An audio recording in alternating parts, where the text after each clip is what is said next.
those of you listening. No idea. Drownsend. You're in Drownsend on Emerald Vale. Port City. Murky swamp. Very swampy. And the walkways are above the swamp. But it is very thick and the air is heavy and moisture. There is a definite hum of insects constantly around. But it is also oddly peaceful here.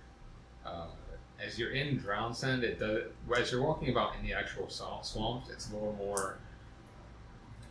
has a little bit more of an air of danger to it, but in Drownsend it feels more peaceful.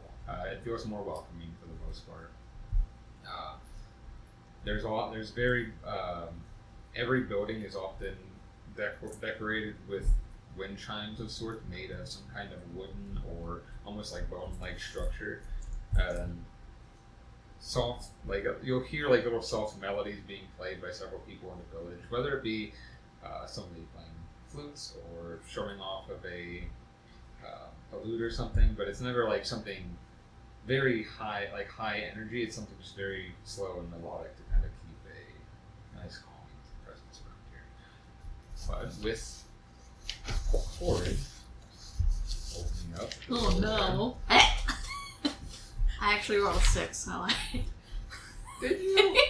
Did you roll a 6? It was a 4. You, 91.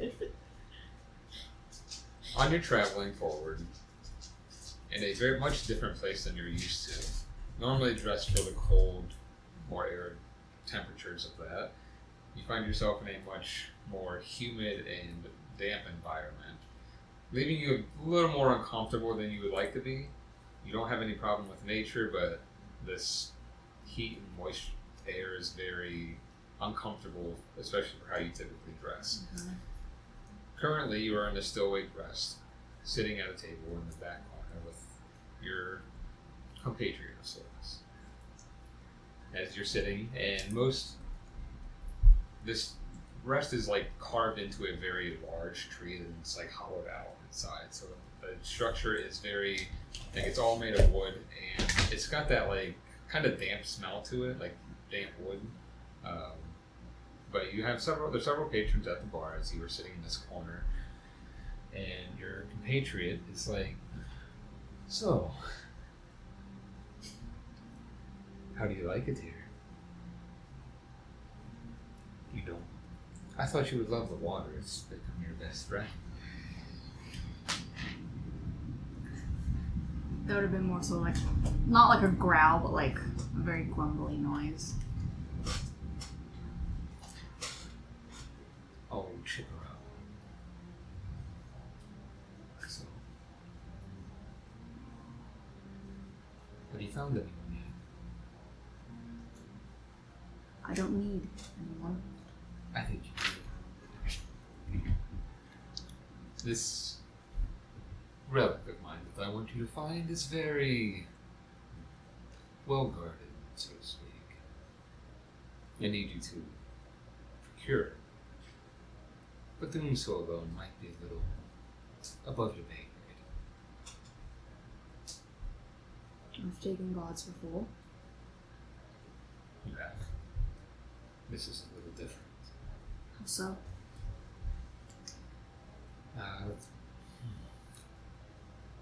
Let's just say that the creatures up there are built for the cold a lot more than you would think.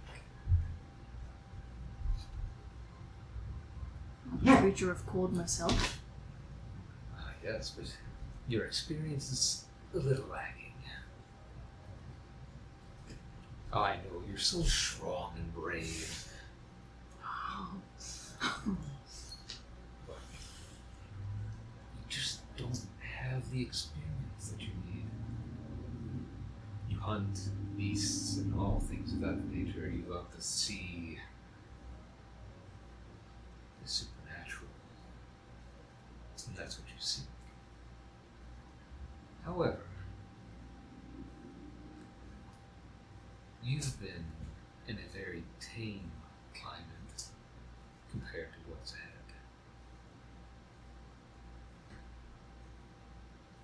Do you want to die before you find what you seek?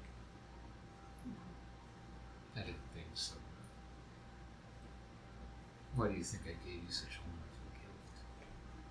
You haven't given me a gift Oh, that hurts. I did. You've given me half-truths. I gave you a gift to help you in your travels ahead. Sure, it came with a bane too, but that's only if you step into the water.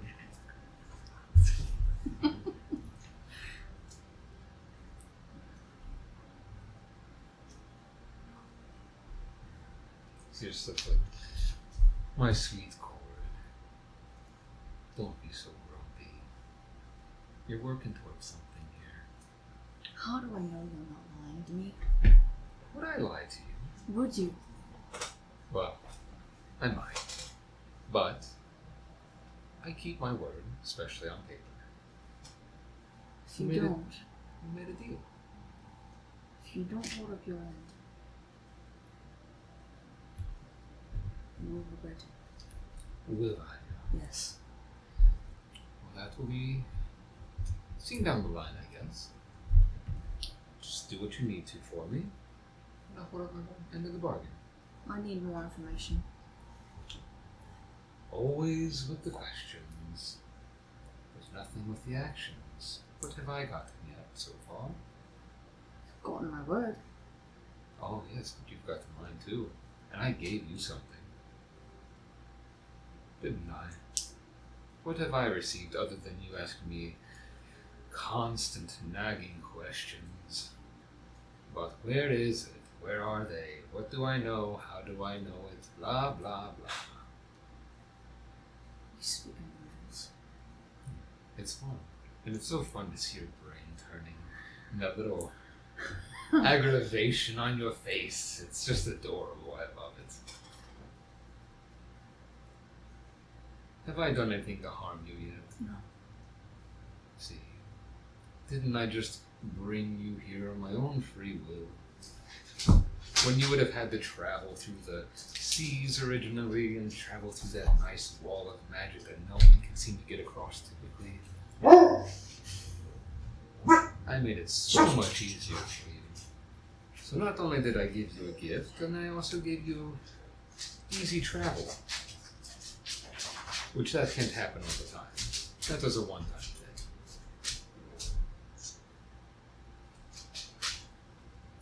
Do you have anybody in mind? Oh, I have a feeling there might be somebody who walks in soon.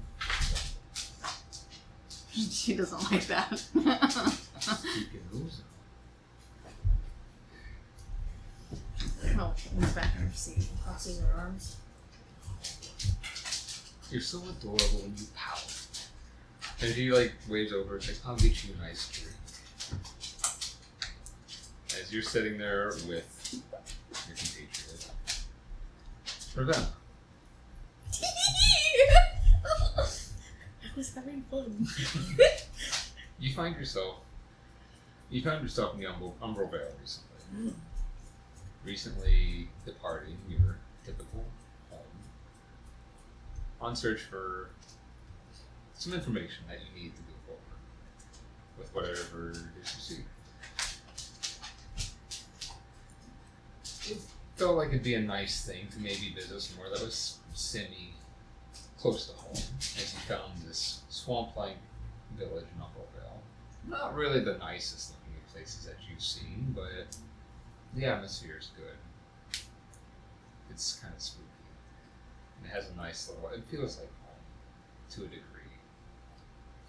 As you walk up the stairs, the wooden stairway path up into the village area, and you reach the platform. And most villages and port villages you have seen possibly, are a little bigger than this. This one's a bit smaller, and it doesn't seem like it's one of the more well-traveled, but it's one of the options for people to have if they wanted to do so. But as you get to this little leveled up platform above the swamp, how do you proceed? She is going to look around, kind of like take in the smells, take in the atmosphere. What time is it right now? Right now it'd be around noon. Okay. And she just kind of looks up at the sky a little bit. kind of like, well, kind of hungry. So she would probably go see where she could find a drink and maybe just a little bit of food on her tummy. No. She dusts off her jacket. Make sure it's all nice and clean. Yep. Okay. Write that down. As you look around, and like I said, there was not a lot of buildings here. A lot of the places seem like, so where the platform is here, then you also see other like little small pathways leading up into other small housing units, which appear to be where people's living residences might be. There's not a whole bunch, but there are a few big main buildings. Which one looks like a generalist like shop, and then you see one that is called the Stillwake Rest, and there's a small sign that has like moss hanging off of it a little bit, and so you can see it's like very damp and wood, but it's like into a tree, a large tree. On her way, like towards that building, she makes it a point to see if there's any like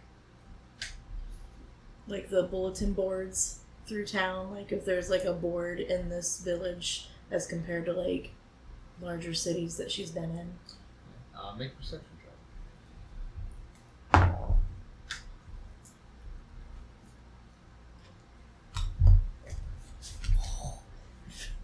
Her perception's so low. 14. 14. Yeah, it's not bad. As you're walking in, you see on the side, like right next to where the Stillwake Rest is, there's a small, like, not a bulletin board, but there is a big, it is a big board, but it's just carved of wood. It looks like there's stuff painted onto it. Well, that's interesting. And then what was the inn called? Stillwake Rest. Stillwake? Yeah. Sorry. No, you're fine.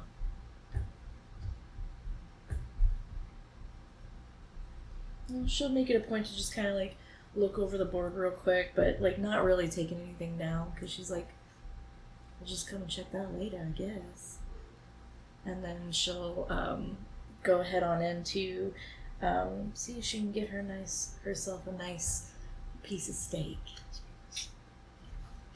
As you open the door into this large tree, and kind of musk wood smell continues to carry through as you walk into the building. This tree, a building inside of a tree.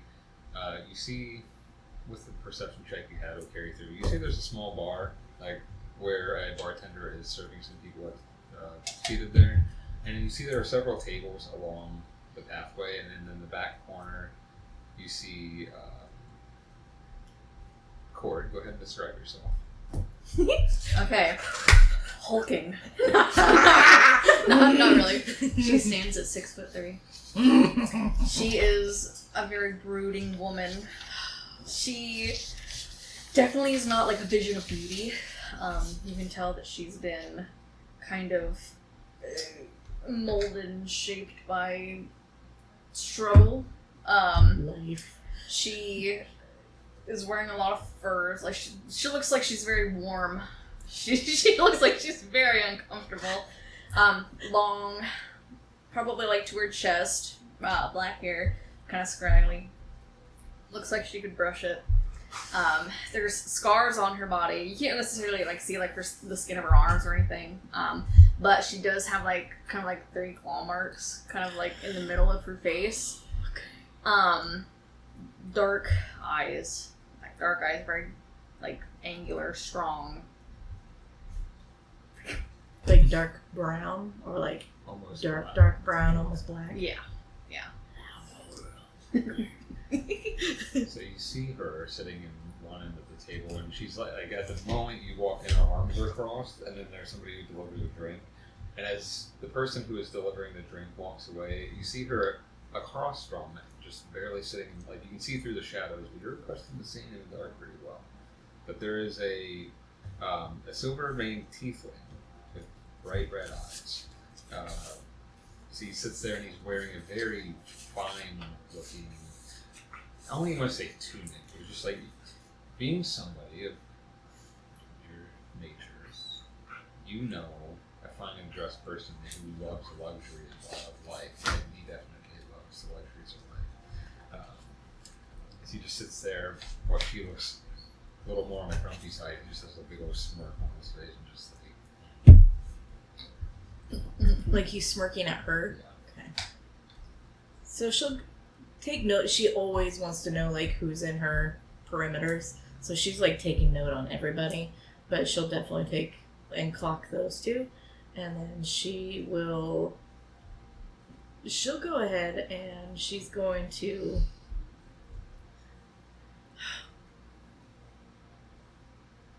She'll go ahead and pick a spot at the bar. Like, an empty space at the bar. Not, like, next to anybody, but, like, she'll kind of, like, do the natural, like, when you have somebody, like, you skip a chair and you go... So she's gonna skip a couple of chairs and then sit maybe at the corner of the bar. But at the corner of it closest to the two that I saw, because I'm curious. You go to the corner part, and you see the ones you skip, there are two gentlemen sitting there. One's a little older, and then the other one looks to be about maybe in his early 30s. One who's a little older just looks like he's already had too many and just like kind of dazed in there. The one who's in his like early 30s like notices you bypass and he like looks and he like double takes and you see his eyes get big for a second, like oh.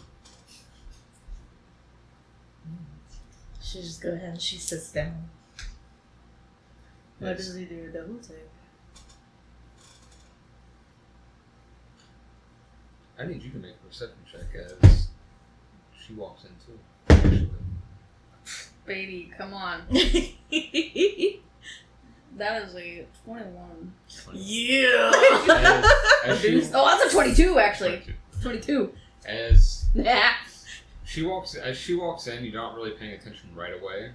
Then the drink is delivered, and you see your compatriot smiling at you, and you see him kind of like look over to the doorway for a moment and look back at you, and it kind of gets your attention. You look over. Go ahead and describe yourself.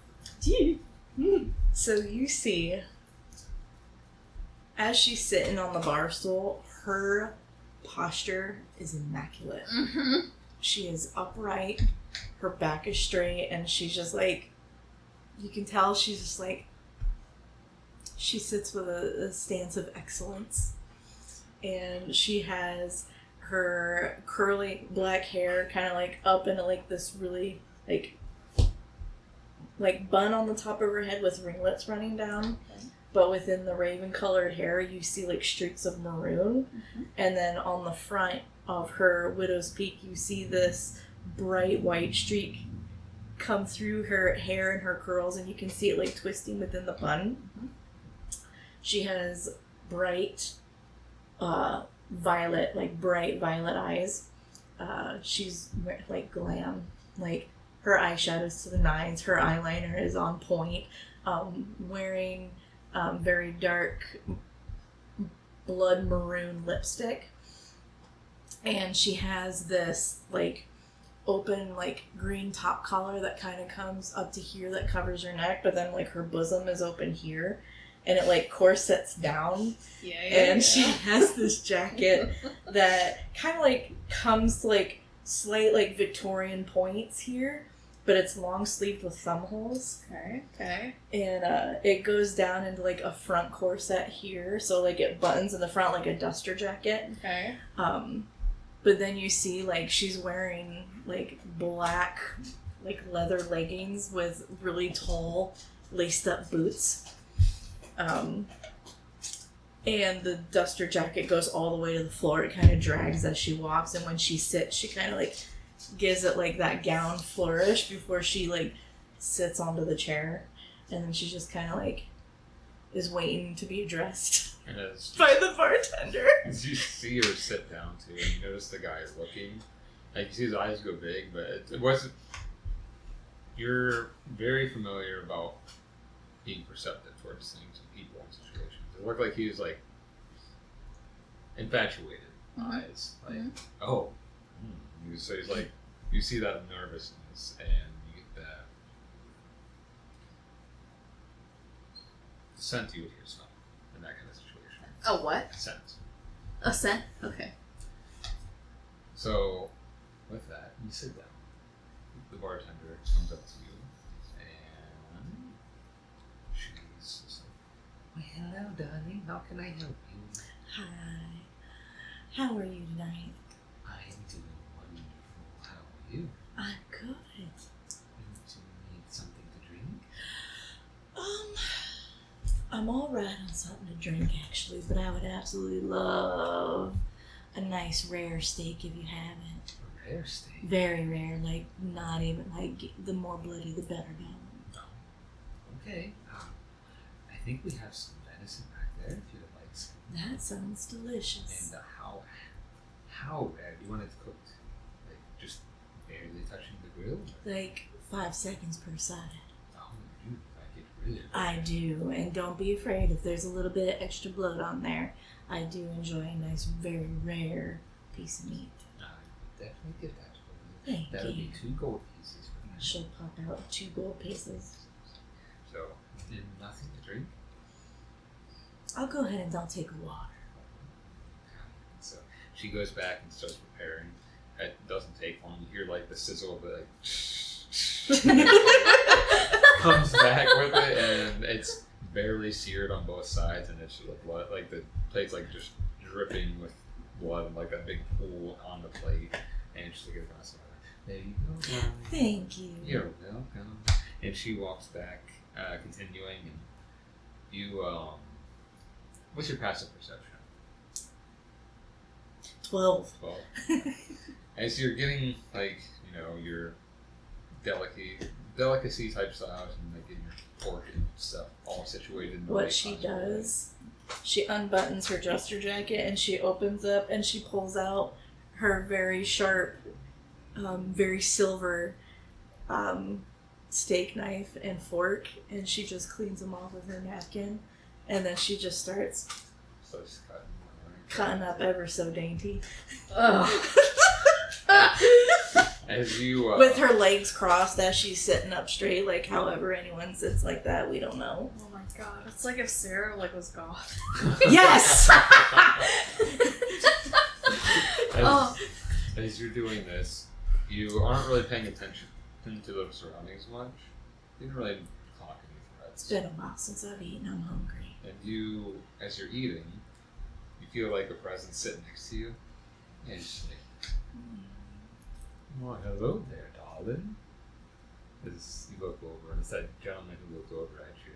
He's like, "I've never seen you around here before. That's just because I'm new into town, darling. Do you need someone to show you around town?" I don't, but I thank you for your services. Are you sure? I mean, I am positive. nice little frail woman like yourself. I don't want to get you caught lost in the swamps or anything. So Ravenna, like, she's sitting there, and then she, like, and she turns to, like, his full attention, and she goes, "Let me tell you something, darling. While I do appreciate, I'm not as frail as I look. So you go on now, and I'll buy you a beer if you go ahead and go sit back down and let me enjoy my meat. It's been a long time. I'm kind of hungry." And she just, like, will turn back around and just, like, start.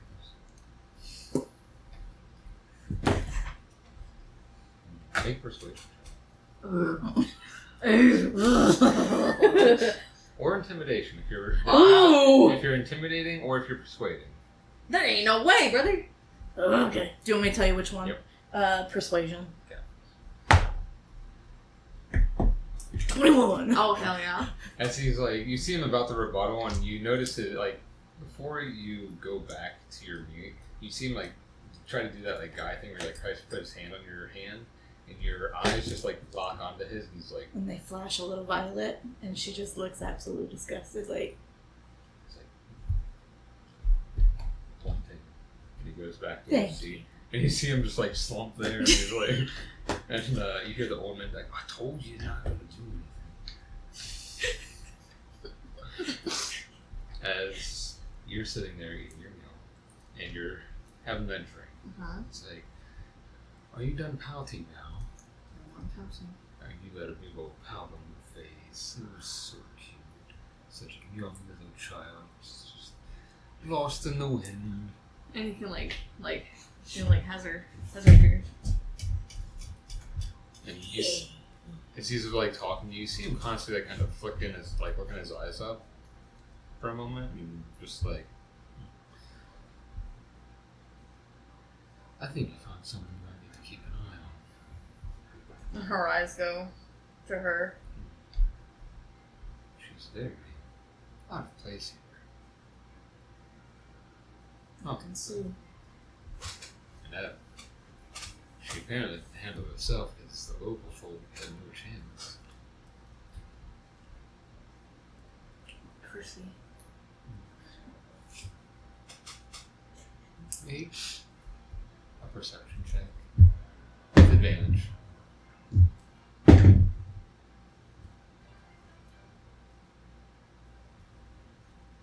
Another 22. How does Ravenna smell?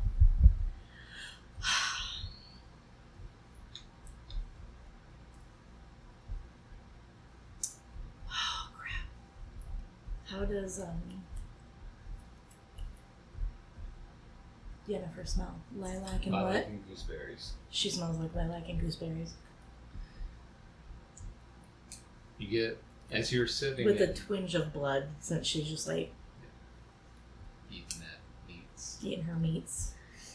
as you kind of take a moment and just smell the air, you get that very strong whiff of lilacs and gooseberries, something that's florally but sweet at the same time. And then that like iron taste of blood fills your nostrils too. Not human blood, but the blood of raw meat that you've been more than accustomed to seeing before. Mm-hmm.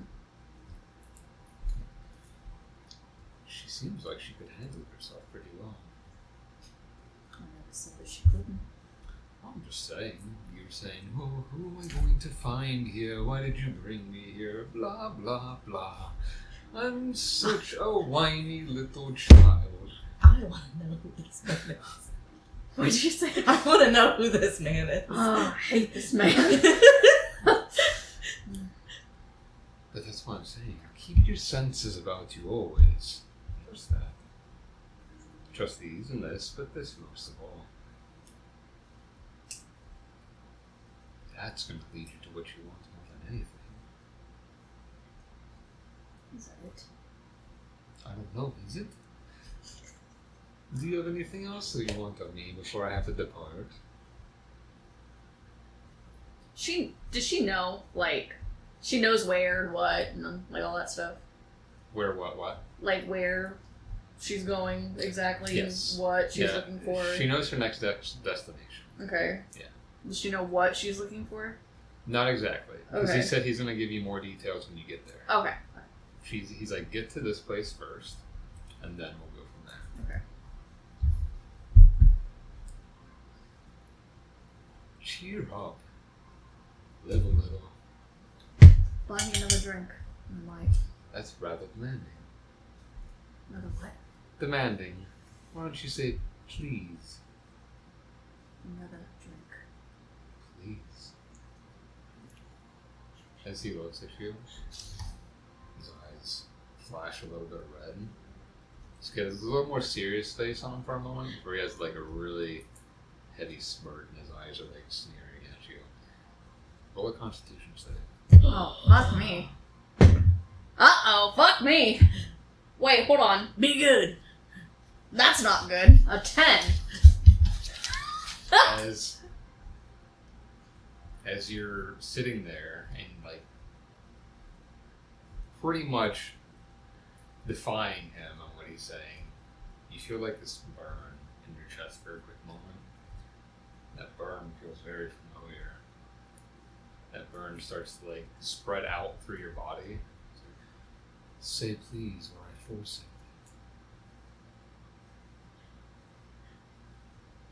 You got 10 seconds. 10, 9, 8, 7. And you feel the burn going harder, deeper, spreading out throughout your entire body, and you can feel what's about to happen.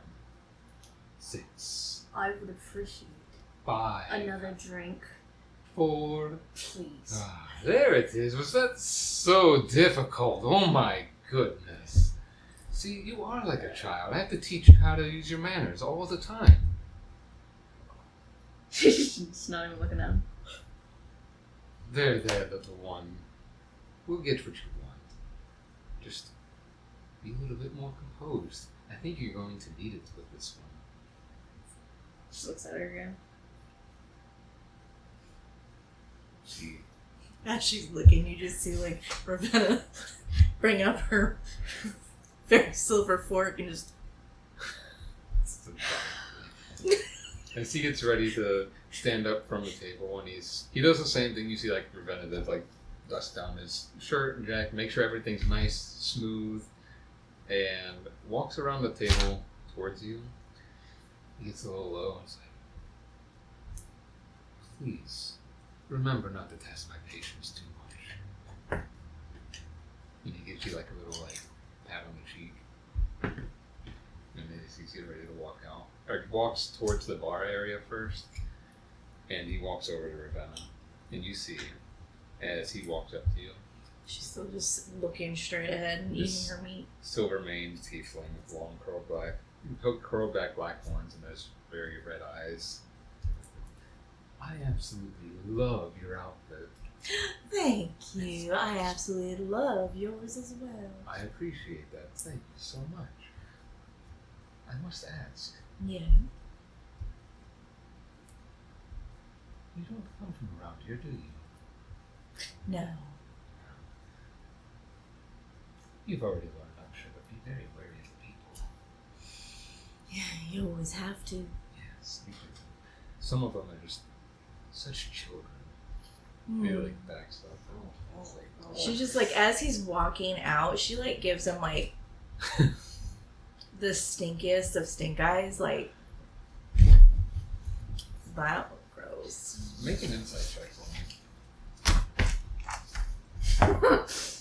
me. Ooh. Ooh. Ooh. No. Another 21. Ah! As he's talking to you and you're interacting, you haven't had a lot of interaction with tieflings of that nature. You've had a very few interactions with things of the infernal nature. You get a sense from him. There's definitely something more than what it seems to be with him.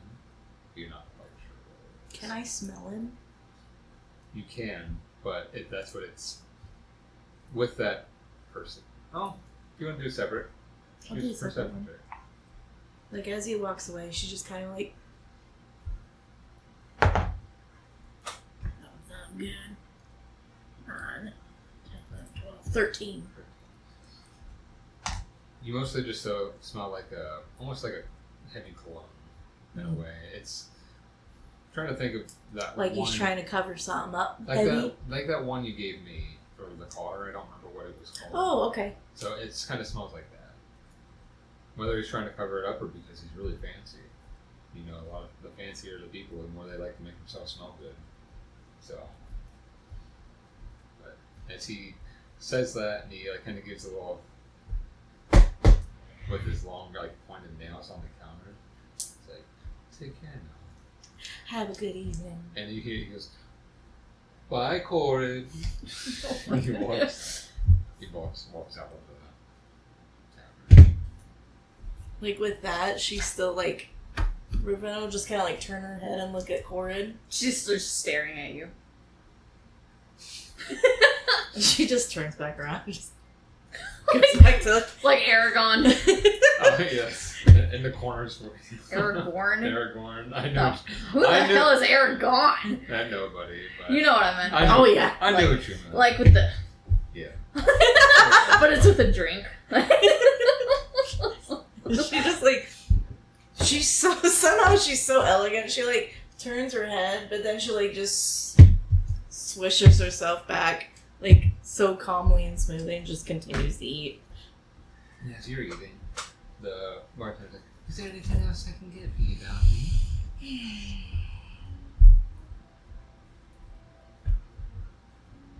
How could go? What is your best red wine that you have here? We don't really have very many good wines here, Oh, unfortunately. that's such a shame. You really need to get yourself a nice red wine for in this establishment. I should. Unfortunately, most people here are the typical labor worker types, so they like their beers, ales, all that stuff. That makes sense. Do you have any wine? I don't.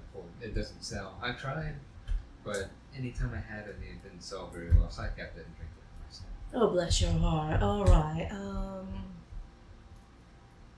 No, I think I'm all right. Thank you.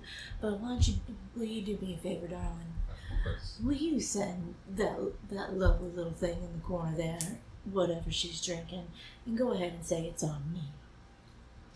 Absolutely. She looks over. She's like,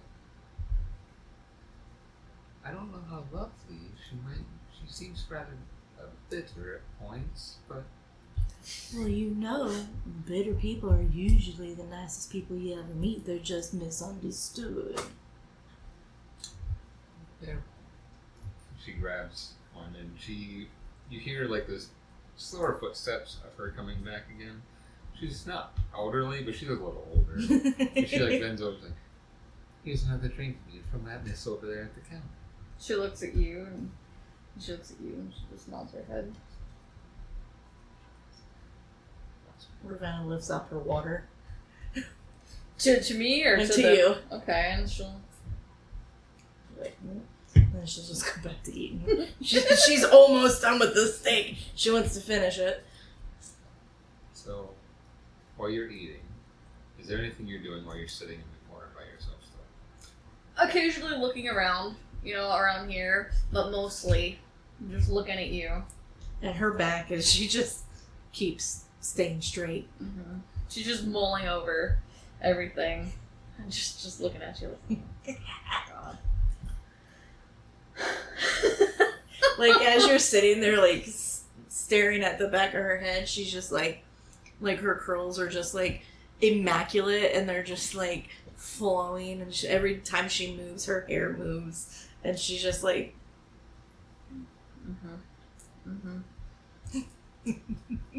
Oh. She doesn't make that sound, but that's how she feels. Oh, God damn. She's just patiently waiting. As you continue, you finish eating. After you finish your steak, what does Ravenna do next?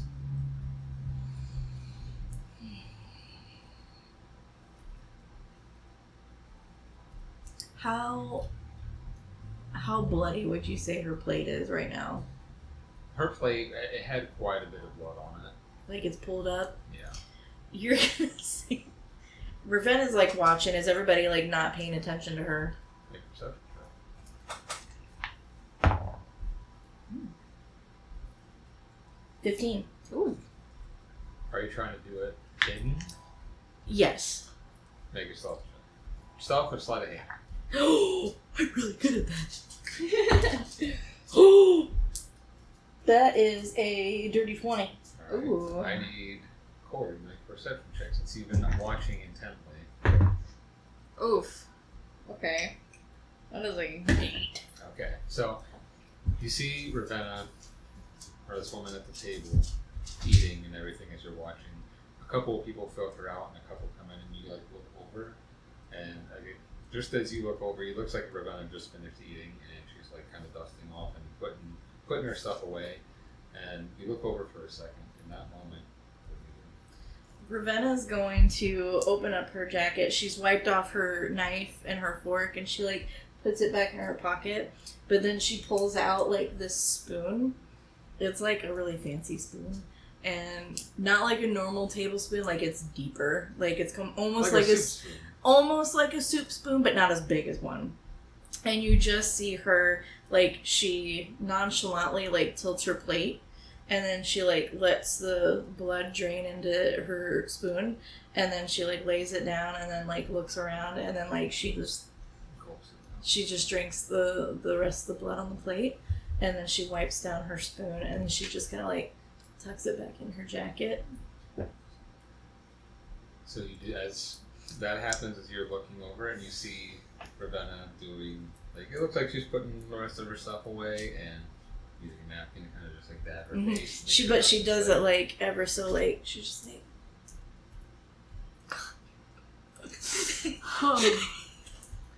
But when she smelled her earlier, like she kind of got like a whiff of like a little bit more blood than usual, right? It seemed like it was coming from the venison. Yeah. Okay. And then like she'll pull out like her really fancy like filigreed compact that has like a mirror, and it's like, you know, like those compacts that you open and there's a mirror on both sides. One's magnified and one's regular. But like this one opens up like this really beautiful clamshell, and she pulls out like her lipstick and she just goes ahead and she like reapplies, and then she like recaps, closes her compact, and then puts it all back in her like her jacket, and then she like rebuttons her jacket as she's sitting straight up, because you know, like people when they sit down they have to unbutton their jackets because it's really uncomfortable. She doesn't, because her torso is so long. It's just she can just sit there with her jacket, and her posture is so good. Okay. All right. So finish your meal. What's next? She just thinks to herself, "My God, I cannot believe that an establishment does not have a wine, whether it be a great wine or a really shitty red wine. It's really annoying that I don't have one." But she's going to go ahead and she's going to just take her cup, and she's just like, she's going to like turn to Corrid, and like, kind of like, you would think the chair swivels. It doesn't. Mm-hmm. She just perfectly like turns herself around with her like legs crossed, and you see her jacket kind of flourish, and she lifts up her drink. She goes, "Are you in the mood for some company?" You're allowed to say no if you don't want to.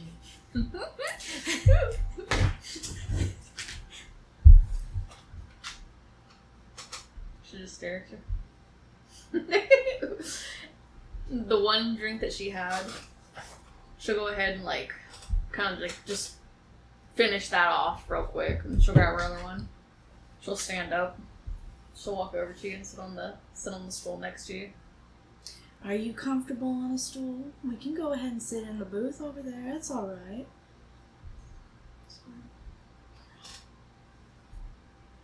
So that gentleman you were sitting with is very interesting. You can see her take a dip, like a big, deep breath. Say that. Most men I tend to detest anyway, so if it's one of those relationships, don't you worry. He looks like a turd in a very nice handbasket. She doesn't laugh, but like you can kind of like see like the corner of her mouth, like I can't do it, but like you can just see like the hint of a smile, like a smirk. Yeah, like a smirk.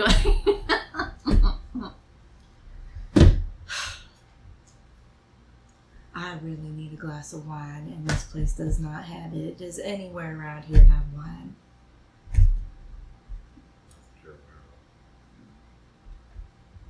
Well, shit. All right, I'll continue to drink this water. What am I drinking? I'm drinking like ale or something. You're just drinking, like a base ale, nothing too fancy. It tastes a little too high for an ale. I've never been one for ale. It's just I can't stand the yeast, and it just hurts my stomach a little bit too much. So I don't tend to drink it that often. Does she still have her plate and stuff? No, they would be No, okay. Right now. Okay.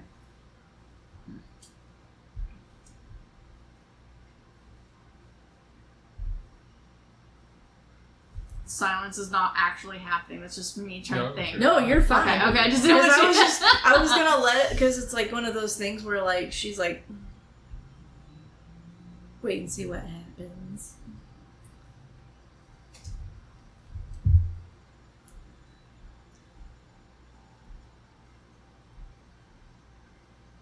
You have any plans to find anyone anywhere else. Did you say find any wine or anyone? Wine. I'm not necessarily chasing for a glass of wine, but I really could use one. But yeah, I'm just passing through. This was just a little pit stop that I just wanted to check out a little bit, see if I could find some information. No particular reason why you're here? Not really. I'm assuming from like the state of this place. I love the smell of wet wood, but it would be a lot better if it was cedar and not whatever this is. You joking? No. She just like looks around the tree because she's like, wet wood smells. But I've been just kind of like following, just kind of like, I don't know, not necessarily, I don't have a trail. I'm just kind of like finding information, and like this was one of the first places I was like, I'm gonna stop at. See, but from the side of their board out front, they paint or write their postings just on the board. Why would you do that when you could just write it on a piece of paper and tack it back up there? Artistic. It's hard to say that word in an accent. You're fine. You're fine. I'll give you credit. That's probably exactly what it is they're just autistic. Oh, God. We know. We know. But yeah, I plan on checking out that board, seeing if there's anything that needs help, putting a little bit of money in my pocket. And then if they have a library here, I don't know. But other than that, or maybe a city hall, maybe they got some records I can look at, but I don't really have a lead just yet. Or did Grandma give me a lead? You say you don't mind money in your pocket. I don't mind money in my pocket. I love having money in my pocket. Do you mind having company? Yeah, of course, I don't mind at all. You're not a man, so... She would just like say herself. No, you're not. Yeah. Sometimes men, they're not very good traveling people because then they just get too clingy and it's just like... No one wants that, right? No, they don't. Where are you heading? Or do you live in this establishment? In the nicest way possible. What do I look like when I live here? No, you look very hot. I am hot. Why don't you take some of those furs off, darling? You'd rather be hot instead of just It's easier. cooling yourself down. It's easy to just wear them instead of carrying them. Alright, I get that. You definitely want to make sure you have your hands free. But you do look really hot. Like, you can lean it on a chair. I'll make sure they don't go anywhere. Anyway. She just stares at you for a second. And she like drinks the rest of her drink. And she just gets up. Let's check out that board. Alright then. She literally, like, very politely, but, like, uppity, like, pushes her full glass of water to the front of the bar. And then she, like, leaves another, like, gold piece for the little old lady. Thank you. You have a lovely evening. You too. And I apologize for no wine being here. Oh, it's fine. The venison was delicious. We'll come back for more if you'd like. Oh, I definitely will before I leave. Sounds great to me. I'll see you soon. And then she, like, gets up with, like, this, like, just slides off her bar stool with ease, and she just kind of stands up. Ravenna's 5'9". Okay. So she's tall, but she's, like, lean. Mm-hmm. She sees the way, like...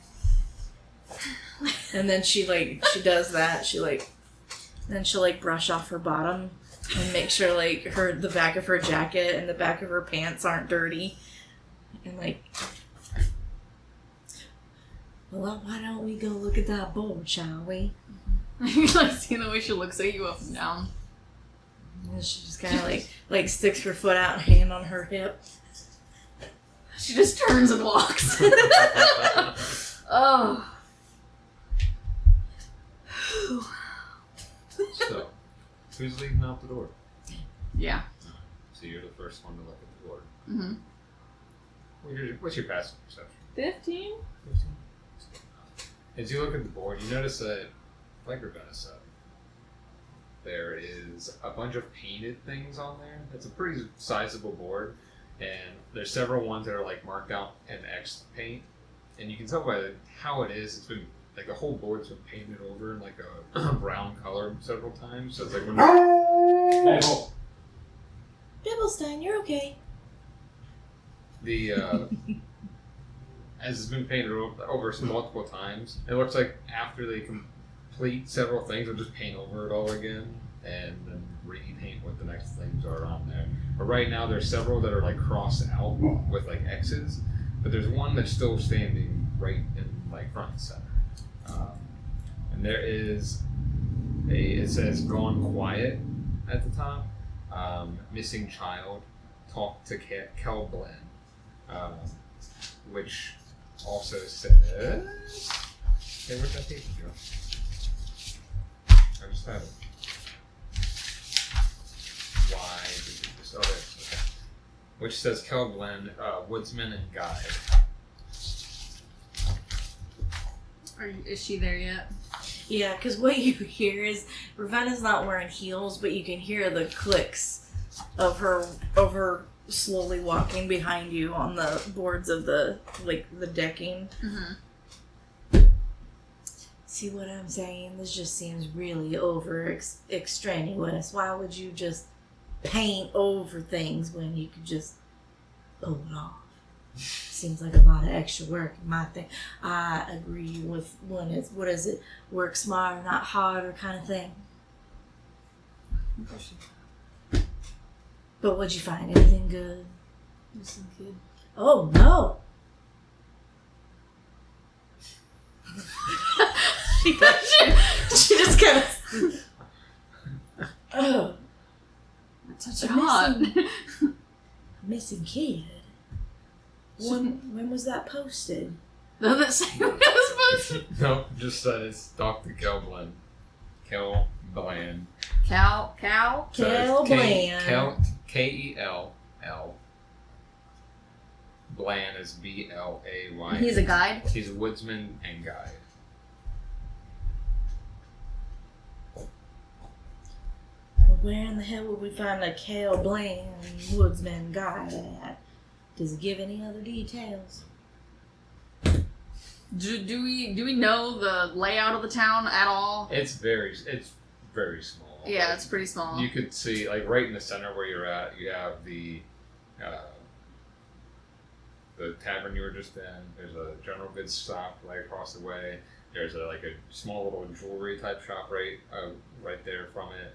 And then not far off is where the port is, to where like the gondolas and the flying creatures. And even you don't see a lot of flying creatures coming from this direction because like the ports are pretty like broken down for the most part. And the ones that do come in, like they have to kind of like hop off the mount onto the deck as opposed to like actually landing. So the main travel way is the gondolas here. But aside from that, it's just living huts. It's a very small place. There's no like hall. No. No. And given the fact that we were in the bar, there was not a very woodsy looking man in there, I'm assuming. Not the bar. Yeah. Oh, I doubt he'd be selling jewelry. Same. I guess we need to find a woodsman / guide shop somewhere. She looks around, and the general goods store is like right there, right? She can see it. She just like looks at you, and kind of. She starts walking towards the general goods store. She follows, and she follows right along beside you. As you walk to the general goods store, you go in there, you see general goods, but then also it looks like behind it there's also herbs and stuff, like almost like a mini apothecary, like apothecaries in there. As a woman behind the desk is just sitting there, and she seems like she's putting something, mashing something up in her mortal and pasta. And it's like, well, hello, how can I help you? Good evening. What do you need? That board out there. How old are those? Oh, the postings? What's left on there? I usually don't check it. Missing child. Oh, that's right, Kel. That's been 2 days now. Any word on if they found the missing child? No, he's still been searching, but he has his job to keep, so he searches while he works. You usually can find him down at the entry to the town. What else did it just say, like missing kid, like? Just missing child. Talk to Kalwen. Okay. And what else is in the store? Just like herbs and like just General stuff, like your ropes and pins and just little things that you might need to do out and about things. But there's a lot of things for like wood cutting and rain, like just survival based things more than anything. Which also, you both will have 2 healing potions. Oh, I was going to say, I did not do my inventory. That's awful. It's not awful. It's like, oh no.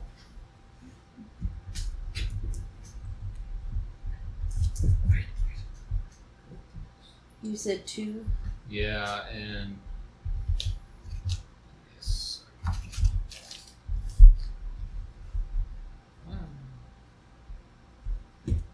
To keep it probably simplified for when Jessica plays, we're gonna do like a 1-1, so the lesser healing potions do 10 HP.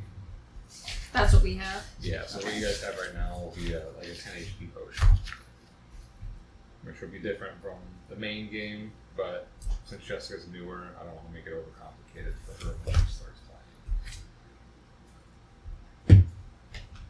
So you have 2 potions that give you 10 HP. Awesome. Is Ravenna looking at anything?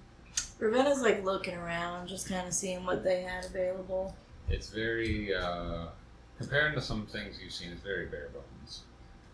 So that, like I said, it's an apothecary, so she makes herbs and like remedies and stuff, but for the most part, it's stuff that people would need for survival or their daily needs. Nothing really of high quality. Is there anything that you need while we're here? Well, I guess what'd you say, darling? At the port is where he's at. Not the port, but the like where the swamp's at, the entryway to coming out of the swamp. Oh, all right. He guides people through if they need it. Does he have like a shack? Kind of. It's like a large stump sticking out of the swamp. Oh, he just sits there. He's made a home out of it. It's like the swamp, yeah. People living in trees. Alright, so people live in trees here. Alright. Okay, well, I guess that's where we're heading. I appreciate the information. You're very welcome. Come back anytime. Yes, thank you. She's not coming back here. She might, but I gotta do her inventory. Ooh. Alright. Corrid is walking. Alright. So And Ravenna's like batching your stride. So So is this that like a place where just like everyone lives in trees, you think? Or is it like something special? I don't know if I can be bothered to care. That's understandable, but was that tree that we were in getting our food, was that the inn? Tavon. Man, this place might be a little too small for me. Eventually I might have to move on, but hopefully we'll be able to find this kid. As you walk down the same steps that you came in through, pretty sturdy for the most part. A couple parts of may make you a little nervous as the wood seems to be has a little bit of that bend from the moisture. They might need to replace soon. You make it down there, and 15 to your passive perception. What was yours? 12. Still, you get able to see, and it gets a little. The deeper you go down in, the gloomier it gets. The heavier the moisture is. That thicker that fog of the swamp is. As it's kind of like nestling in that low part to where the water is, as well as like in the middle, and you can just feel all that moisture and that like smell the muskiness of it. Like you said, Ravenna, it's pretty close to home. It's a little dirtier smelling than what you're used to, but it fits. And Corrid, it's just very uncomfortable. I meant to ask, Corrid, right? You don't live in a tree, do you? No. Okay, I was gonna say, because I was gonna apologize if I offended you if you lived in a tree, but since you don't, then it's all right. But you look really uncomfortable. Are you gonna be okay in those furs? Fine. Okay, the trees don't bother me. I love the trees. The trees are beautiful. I love the swamp. Like, it reminds me of a lot about home. But I know how the condensation, the sweat, the moisture, it can really get to you a little bit. And I'm just noticing. How are you just wearing all that fur, darling? It's Fine. just. Are you sure? All right, and she's not gonna believe her, but she's gonna continue walking like alongside of Corrid. You'll see her like fucking bugs. She doesn't say that, but No, every now and then you know there's mosquitoes and stuff that swamp rings smack. Like you get that little ee in your ear, and you're like, God, I don't want. Corrid. When you walk, are you more heavy-footed or you try to remain light-footed? she is not really worried about being stealthy. She can be light-footed when need be, but right now she doesn't really care. Like she's just walking with a purpose, just like Yeah. So as you're walking and just like in those long strides, just like the buds of your feet hitting you next to Ravenna, like she's keeping up with stride and still like there's just like a grace and you hear barely anything as she's like walking amongst on the planks. As you're walking though, you do see there is a man who is tending to not a magical gondola, but a normal one that's in the swamp water. He is like tying it up onto a post. He doesn't look like dirty, but you can definitely tell he works in the swamp and stuff. It's like he's like drenched in sweat. He's wearing a not leather, but almost like I don't even want to say hide. It's like a very thin leather vest, I guess. And he's got long pants on and like thigh-high boots that have the cuffs on it, so if he needs to get in the water and everything. But he has a not slick back, but like kind of shaggyish brown hair that kind of just drapes down, and a big thick beard. And as he hears you coming, and he looks over, he's like, "Can I help you?" Cal, Yes. I hear what you're posting. Are you actually inclined to help look, or are you just here for mockery? You see a lot of mockery. We'd be surprised if people would come through. Who would create a mockery over a missing child? People can be cruel. Yes. It's more the mockery of what the reward I offer. Which is? I don't make a lot of money. My son's very important. But I can only spare 100 gold. That's a lot more than I can typically afford. People know these swamps aren't the safest place.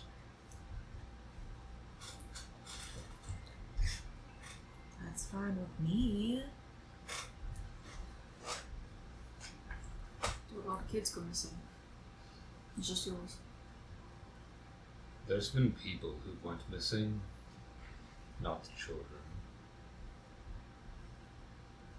I feel like it's partially my fault. I work down at the docks with the swamps. Most people keep their kids away from the swamps, and our house is a little more down in it.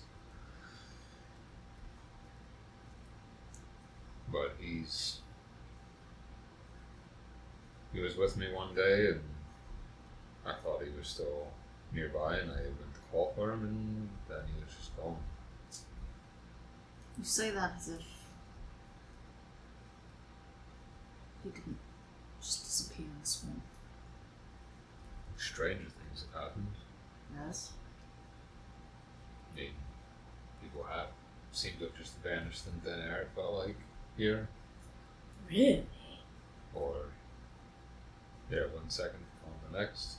Whether they vanished or whatever, and people think there's rumors, maybe the swamp just takes them, or I don't know. I've navigated these swamps for years to help people. I've seen my fair share of things to avoid. But I've never had anything that seemed to try to take me, I guess that's what it is. We got crocodiles here to avoid, make sure you don't get snatched up by those and other creatures and beasts that are a little more dangerous. Watching out for. But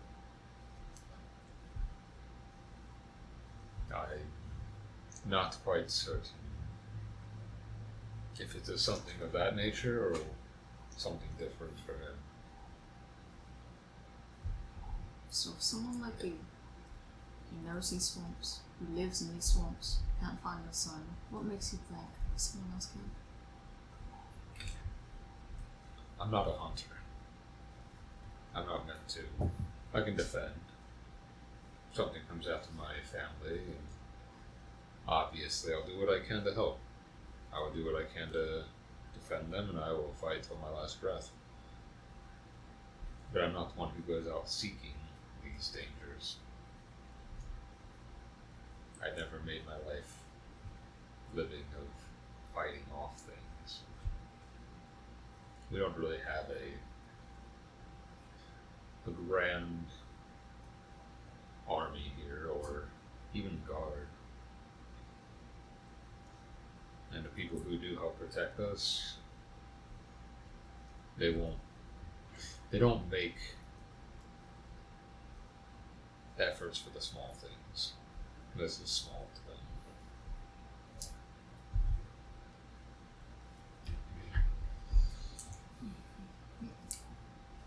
Are you able to at least take us where your son was last seen? Unfortunately, where he was last seen was right here. Oh. Yeah. Okay then. But no other evidence, like there's been no trail, no tracks, nothing.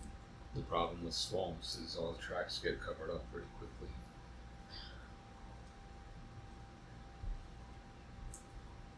It's murky, constantly muggy and wet. Yeah. Most, Sorry, go ahead. no, so most of the land is out of the water. Like, you have to go through most of the water to get to the land, so he's 8. He knows how to use a boat and stuff, but there's not much he can do in terms of navigation. guess would be the best way to put it. So where have the others disappeared from? Are they also disappearing right outside their homes, or is there a consistent space where they might be disappearing? Usually it's just people who kind of wander off. They just don't return. My son's the second person who has been missing so close to here, though. Who's the first? My wife. Seems like a coincidence. Like I said, we're one of the only ones who live by the swamp. She just disappeared, well. Yes and no. She was gone for a few days, about a month ago, and then on a guide tour, I came across her body in the swamp.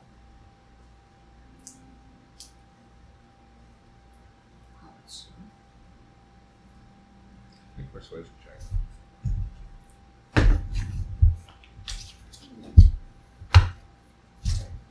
17.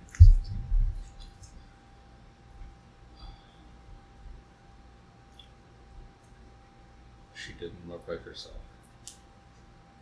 She looked like she's been in the water longer than she actually was. You just see like this grotesque look Like, from Ravenna, because she knows what a body looks like in heavy water for a while, and she's just like,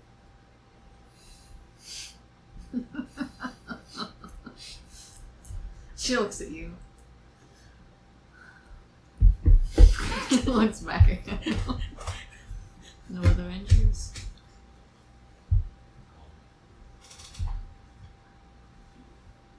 It's only a few days after my wife went missing that I found her, and my son's been missing for 2 days now. Where did you find your wife? Just on one of my trails that I typically make, I've already scoured that same one because I thought the same maybe it would be a consistent space or whatever it may be, but he's not there. So why have you not looked? Deeper in. I've navigated the swamps before, like I said, that's pretty much where I was raised. So I'm pretty familiar about the craziness that is the swamp. Now, on your wife, were there any markings or anything like that, or did she just appear normal? Markings? No. What are you not telling us, darling? She was missing things. Like a leg, an arm, an eye, like what was she missing? Her tongue. A tongue. Her eyes. Alright. Other internal organs.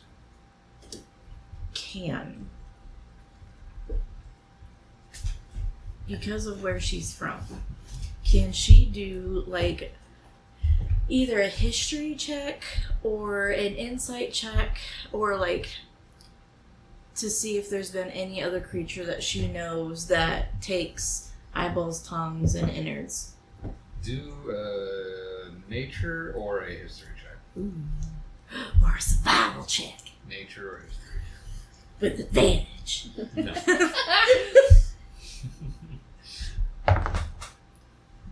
No. You get advantage! Nope. Oh, I thought you said that. Oh, you said that. Oh, sorry. All I heard was advantage in my head. You said nature check? Nature or history?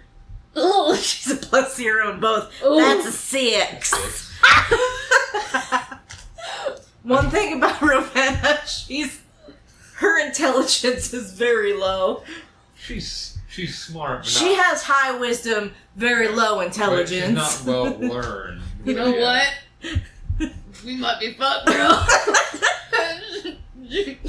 So, as you're kind of trying to recollect, unfortunately you can't pinpoint a certain thing. You know there's several creatures, even there, that have needs or uses for, or organs. So, there's potion, like elixirs, potions, or poisons that can be made from them. Some of them use them as their sustenance. There's a lot of different things that could utilize bodily organs from people or things.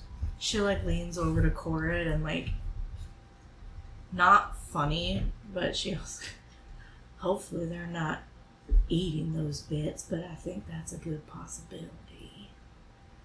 And she just kind of strains herself back up and she just looks for it. Now, can she make an insight check to see, when he talks about missing things, does he say it more so like something did this to her or someone did this to her? If he's more my wife got eaten by a bear, or my wife had her organs harvested.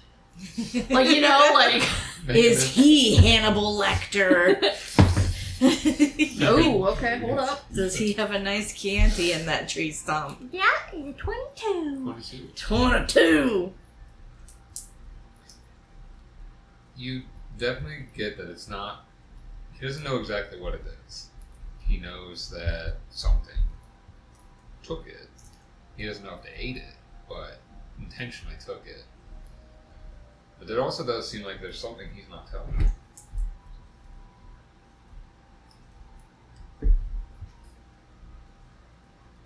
I've done a lot of hunting. What was that? I've done a lot of hunting. Animals can take bits or pieces. They can. We don't have many animals in the swamps that do that. Most of them don't leave many bits, and if you do find bits, it's a severed leg or a hen, a crocodile, so leave the little bits and pieces lying about. You get some of the panthers and the rare displacer beasts, they usually eat the things whole and leave the bones to chew on. That leads me to believe that it wasn't a Make a persuasion. Man, I don't think I'm good at that. Be good! Be good! Ah! Damn it, it's a 10! You're well spoken, help me! As you ask him, are you serious about helping? Darling, if I may interject, do I look like I would be here if I wanted to waste my own time?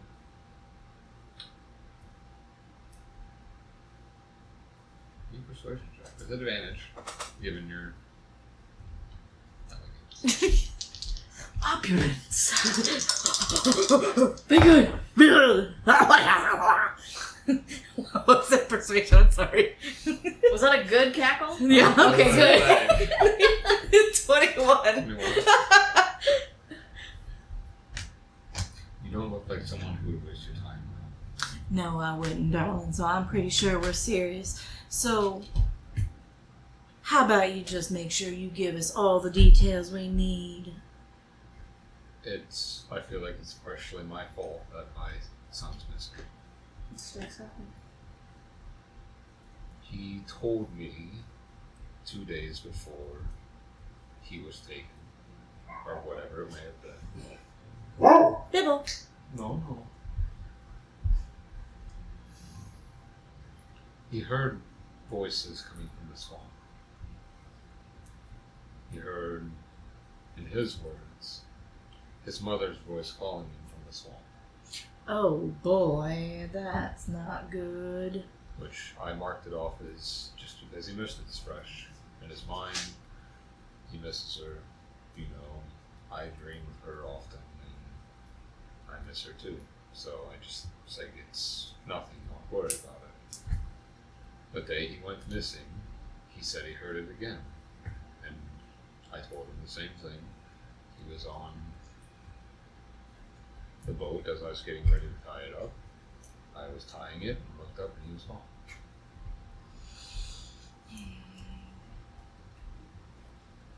kind of curious is, you can tell me if this isn't allowed, but like, no, like where Ravenna's from, can she be like, maybe we're dealing with a hag here, or maybe we're dealing with something a little bit more smarter than most swamp animals? I don't even think Corrid would know what the hell you're talking about. She know what You would know what a hag is, yeah. She would know what a hag is. Yeah. Duh. Dummy. I'm a dummy. You're not a dummy. So you both know what a hag is, obviously, and there's different types.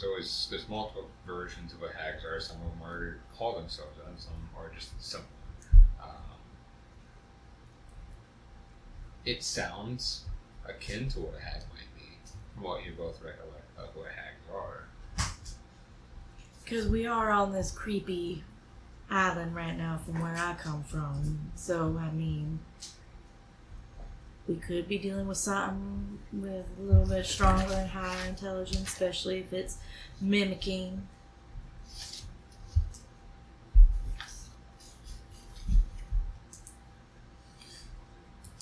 Well, I mean, I guess the place that we could start with is where your wife is found.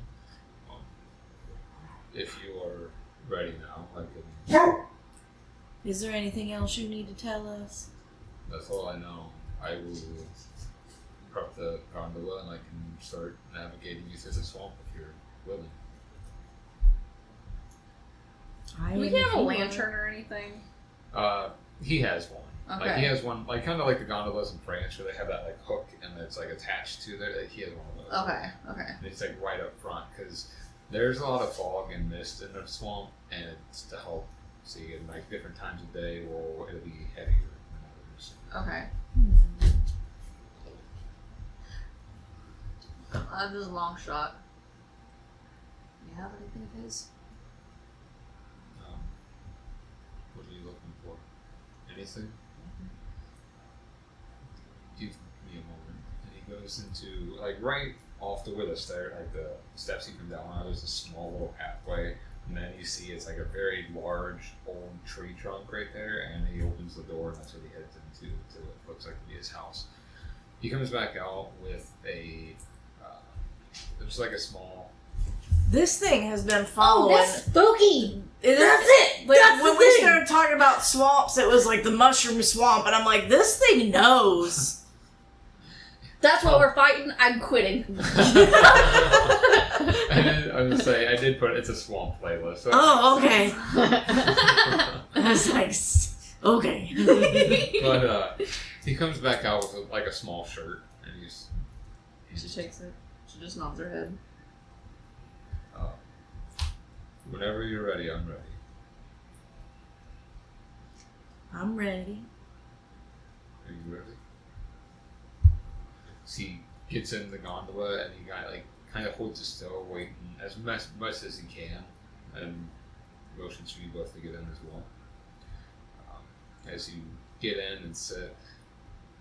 Before Ravenna sits, what she does is there's like a pier, right? Like it's attached to a dock. Yeah. She's gonna find one of the thicker stumps that like help hold up the dock, and she's like gonna flourish her jacket and sit her butt down, and you're gonna see her like lift her boots up, and she's gonna like click, and she's gonna detach her heels, and then she's gonna like compact them and put them in her bag. Now she has flats. She's just staring at you. Like, not like you, but just... A good set of heels always comes in handy, but with something like this, I know the swamp is not going to be very good with heels, so I had a special pair made where I could detach it and put it in my purse. And then so she like gets up off the post, like wipes her butt off, and then like she like ever so elegantly just kind of like hops into the boat, and there's no rock when she gets into the boat. He's just staring at you. And he looks over at you. And then Corrid gets in.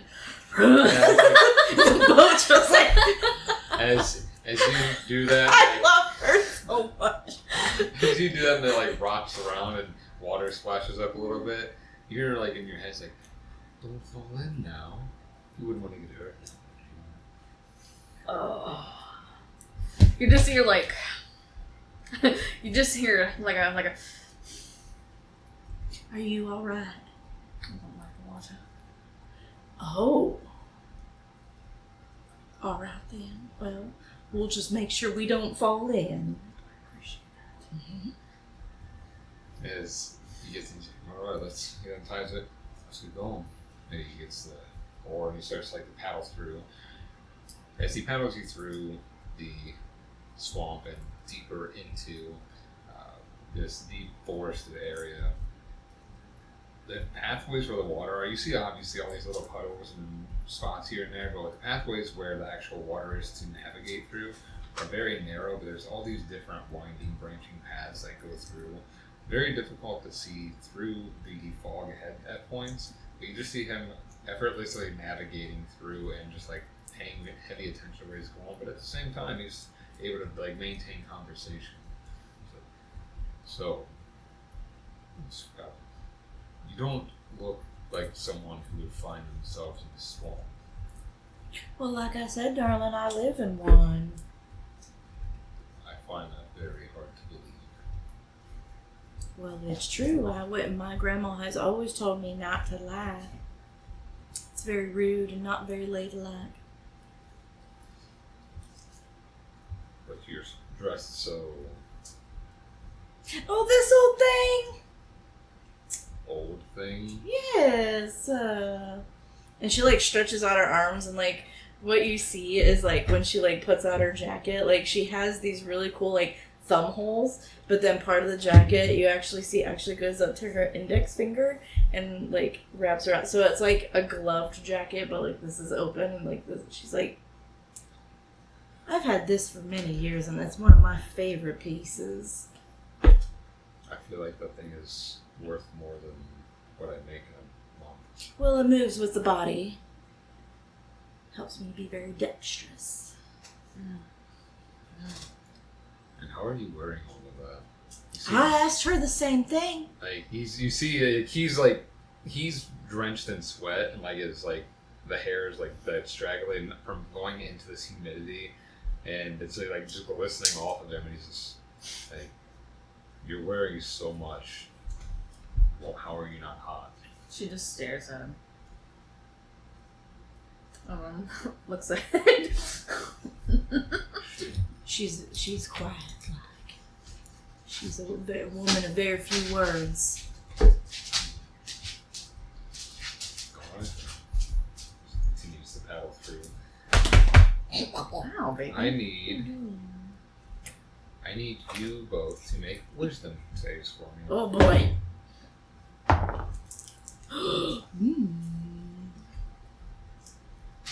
18 for me. 15. 15.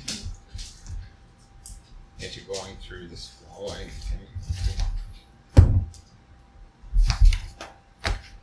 Oh, me, dude. What? as you're heading like through the swamps, and you see him like pause for a moment, just kind of look around, and then continue to go. Like he slowly paddles, and then like continues back into his normal routine. She looks at Corrid. Did you see that? I saw that, right? Yeah. She like didn't say anything, but she goes. She like lifts an eyebrow. Kale. Yeah. Are you alright? Yeah, I thought I heard something. Well, do me a favor, darling. Even though it might hurt, what'd you think you heard? Voices. Very quiet voices, but so I couldn't make out what was being said. Alright. Normally hear voices in the swamp. Yeah, it's probably just all the stress getting to me. Isn't that what your son said? It is. And you didn't listen. I didn't.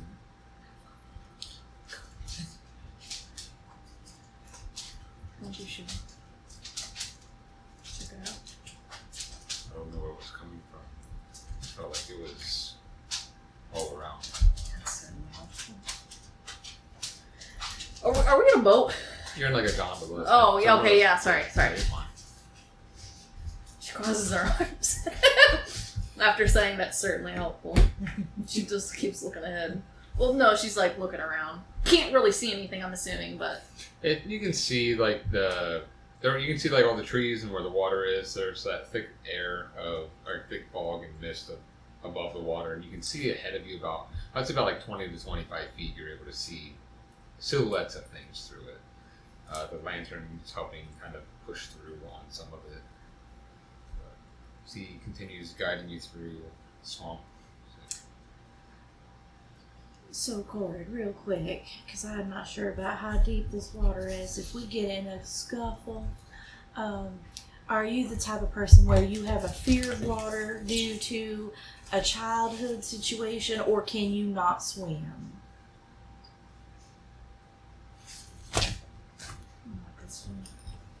All right, that's good to know. All right, because if we do end up toppling, I'm going to make sure that I help as best I can. But I needed to make sure that I knew that you could not swim. She just nodded her head. All right. She's just like, yeah. He keeps going forward. About another half hour goes by as he's still trying to navigate. Every now and then you see like brisk movement in the water, and he like looks. He'll slow down for a second, just like it's just crocodiles, and he pauses for a moment to wait to make sure they kind of go their own direction, and he keeps going forward.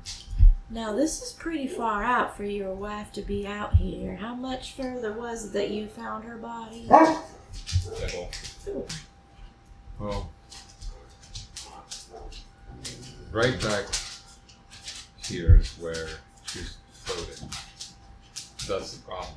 It's not really anything we could search. She was floating in an area just in there. Away from navigational marshes of like we could put feet on. I don't know, I've checked this area many times, and I really think we need to go somewhere else to try to keep looking. Alright, that's alright. Insight check on him, because she's curious if he's being honest or if, like, this is a trap. It's a trap! It's a trap! Admiral Akbar. If it's a trap, I'm tilting the boat. We're all getting eaten. That's a 91. Ooh! Seems forthright. Ravenna's just looking at him. She's like, there's something, but she can't put her finger on the nose. I need you both to make wisdom saves. God damn, brother. Very good!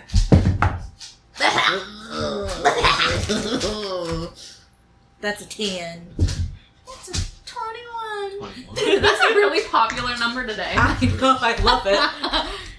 As you're navigating through the swamp, you see him pause again for a brief moment, but when he does, you hear a whisper filling into the air. Ravenna, my darling, we're out here. Come to us.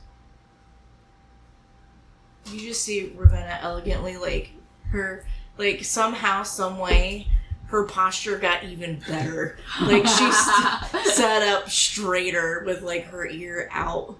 Does she recognize the voice? Okay. There's definitely something playing out here, because I just heard someone say my name. No one out here knows me, know who I am, so we might be dealing with something a little more demonic or something. I don't know. Did you sound from all around, or did it come from a direction? Can she remember that? Was it all around, or Make a like perception check. all around, or in her head? Because you know, down in the southern world, we're dealing with the devil. You know, that's a 2. Oh, so God. what was it? Damn. Perception. That's a 4. It caught you really off guard. So you heard it, but you couldn't really pinpoint a direction. The fact that it said your name and you could tell it wasn't Corrid and it wasn't this man. It really like threw you off guard, and it made you kind of lose focus on actually tracking as opposed to just like. Nothing really knocks me off kilter like that, but honestly, I couldn't tell you. I was so surprised that somebody out here knew my name. It made me clutch my pearls, even though I'm not wearing them today. Shit.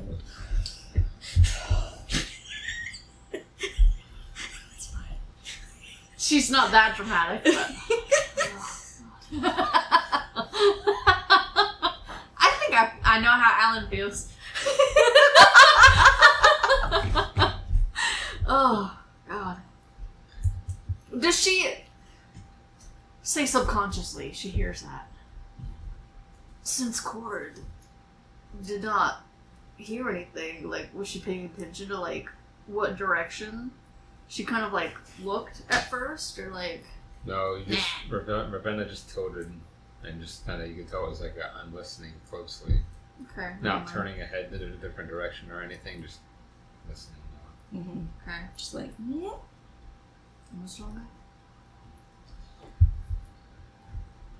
You see him kind of, like, as after the pause and you talk, he continues ordering the turns sharply into another little direct, like one of those, like, side paths. And it gets, you see a little more land parts come through, but they're definitely covered in a lot of tree and very moist ground, and like it's very muddy and does not look very stable if you were to go onto it. But, so, do you two know each other long?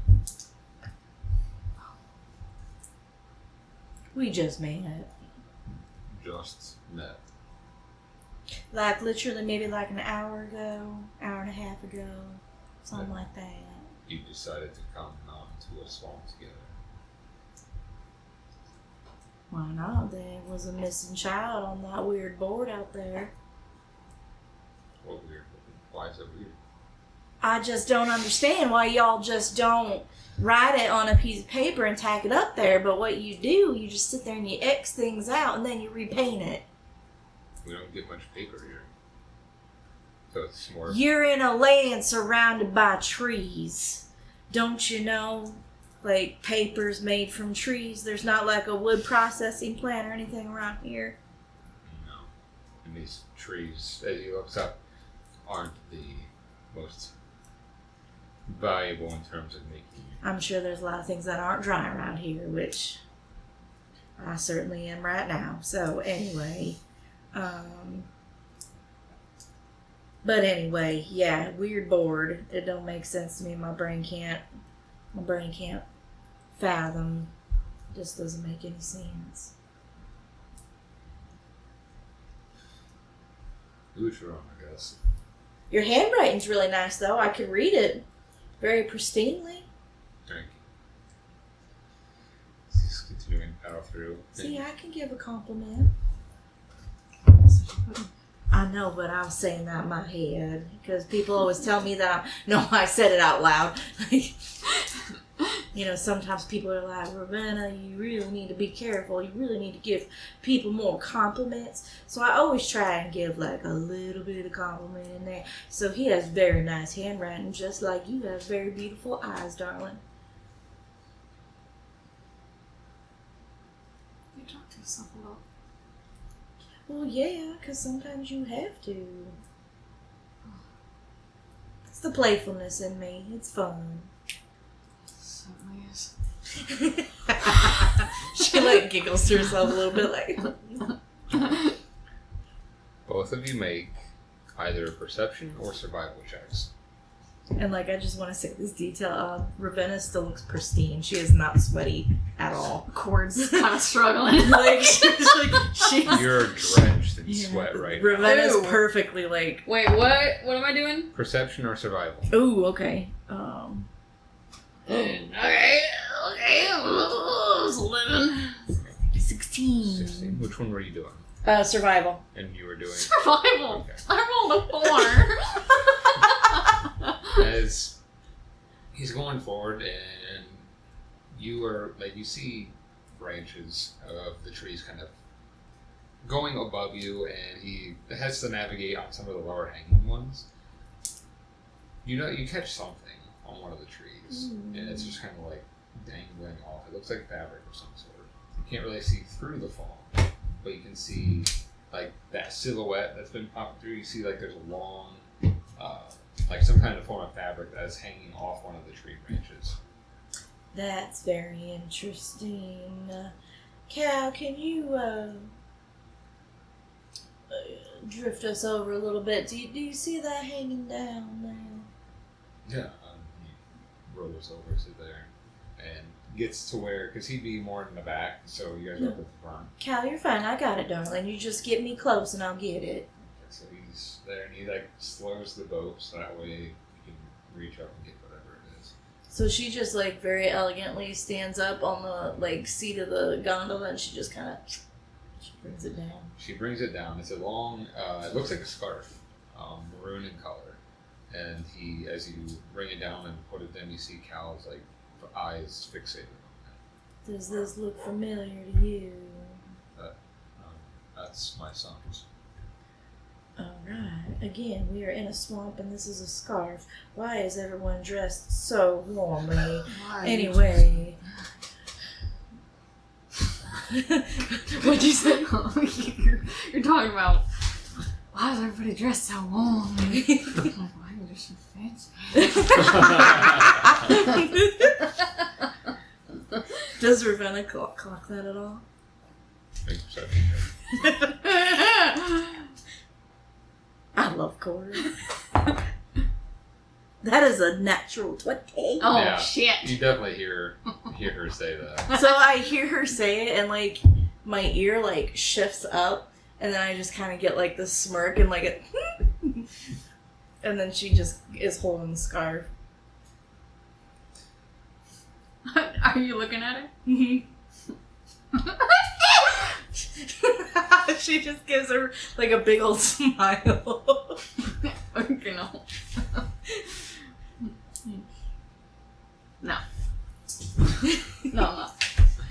We got plenty of time. We should just give you like a big old smile while she's holding this scarf. Okay. We'll get there. I'll text it to you later.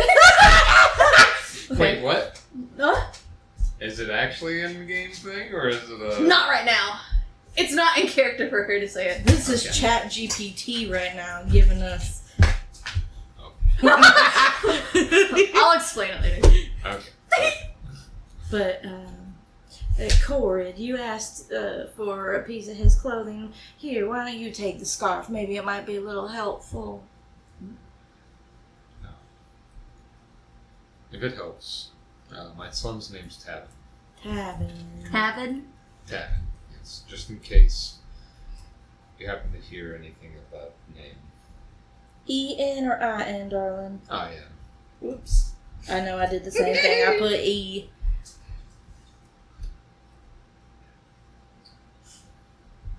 You see him as he's continuing to row the gondola. He's kind of, his eyes are definitely darting and shifting a lot more, like heavier in surge.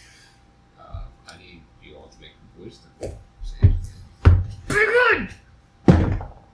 Okay. 12. 17. Again, Ravenna, as going through, you hear a voice come to you, but this sounds different. Ravenna, darling, come to us. We're here waiting for you. She, like, again, you see her, like, immaculate posture get even more immaculater. Does she recognize this voice? This swamp certainly likes to play with your emotions. That was a gentleman this time around. Because she is not completely surprised. Can Well, she tell where it came from? Again, perception check. It's like, be good. That's natural 20. Oh, bitch, yes!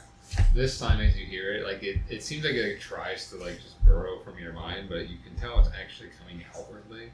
It's almost like Think of it like when the wind is blowing. It's like almost like a trail of wind just comes to you from a certain direction and into the right side of your ear, and it's coming. So if you're going in this way, it seems like it came from like the northeast. That definitely sounded like it came from the northeast, because that set me sure. That was weird. I don't know who voice that was, but it sounded like northeast maybe. Go ahead in that direction. As he Cal, are you ready for this? This is probably not going to be very pretty. Are you ready? Are you prepared to be able to like be all right? Like you're not going to have like a mental breakdown on the boat or anything, are you? What do you mean? This could get scary from experience. So I just want to make sure that you can handle yourself. I should be okay. All right. All right. If it's and butts with coconuts, we would all have a happy holiday. So I want to make sure. She what a coconut is. What, Corrid? Not really, no. She's just in her head.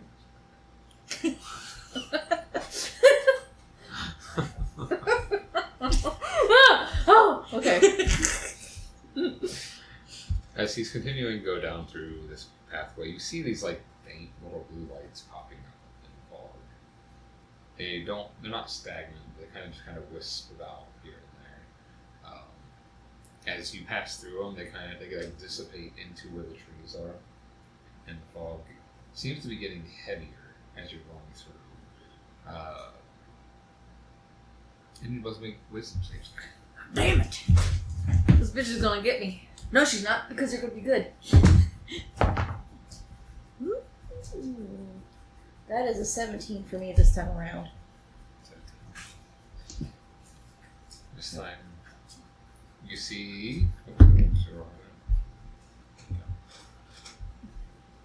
You see Cal. I guess he's looking in and seeing these lights. He's like, he perks up again real quick and like looks to the right and then he looks forward. Corrid. You see him and you're like paying attention. You're paying extra attention to Ravenna right now because of the last 2 times you see her like perk up for a moment and hear something. This time you hear something. It's gonna be like almost like it's being spoken to you as the wind blows your direction. This like stale, not heavy wind, this light breeze that hits you in the face. You're Corrid, come find me. I'm stuck out here.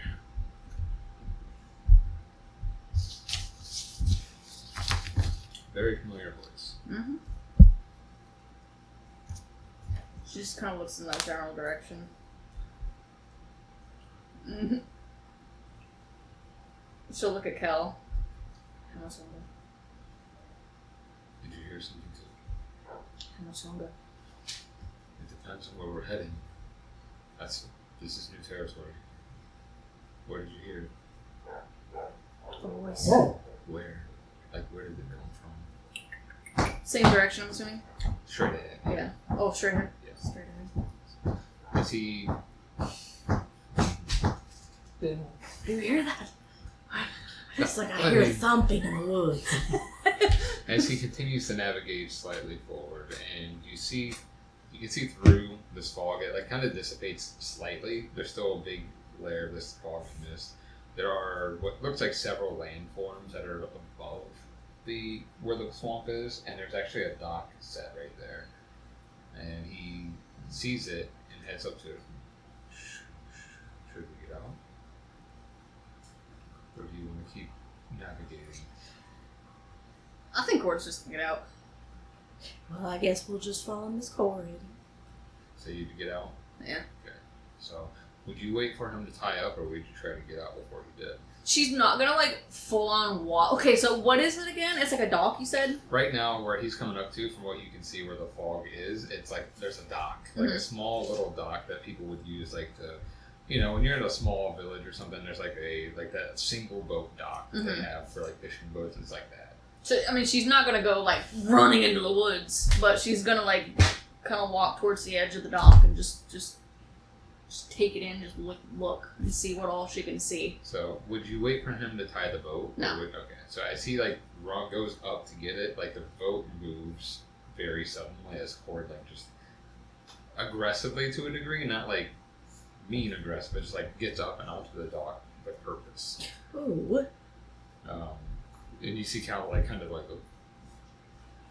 warning next time, please. And he's like tying a boat onto the pole as he just sits and like listening. Do you need me up there with you? I really don't know if I want to leave you here by yourself, but I also don't think that you're going to be much helping if we run into anything big, and I don't want anything happen to you if we find your son. So should we just have him stay here? If he's not good with the sword, he's not good to us. Are you good with the sword? I mean, I got my, like, he pulls out his wood cutting axe, but it's like I don't usually fight with it.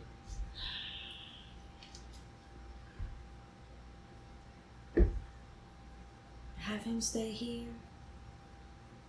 Just don't go disappearing off now. You need to sit and keep yourself busy or something, like whittle some wood or something. Just don't go running into the woods or anything like that. It's not much to run in the swamps. Just saying. If you hear anything crazy, you need to just stay put. Promise? Promise. Alright. No boat, no sun. You what? No boat, no sun. No boat, no sun. No boat, we can't get home. That's going to be another situation. So, hopefully he stays put.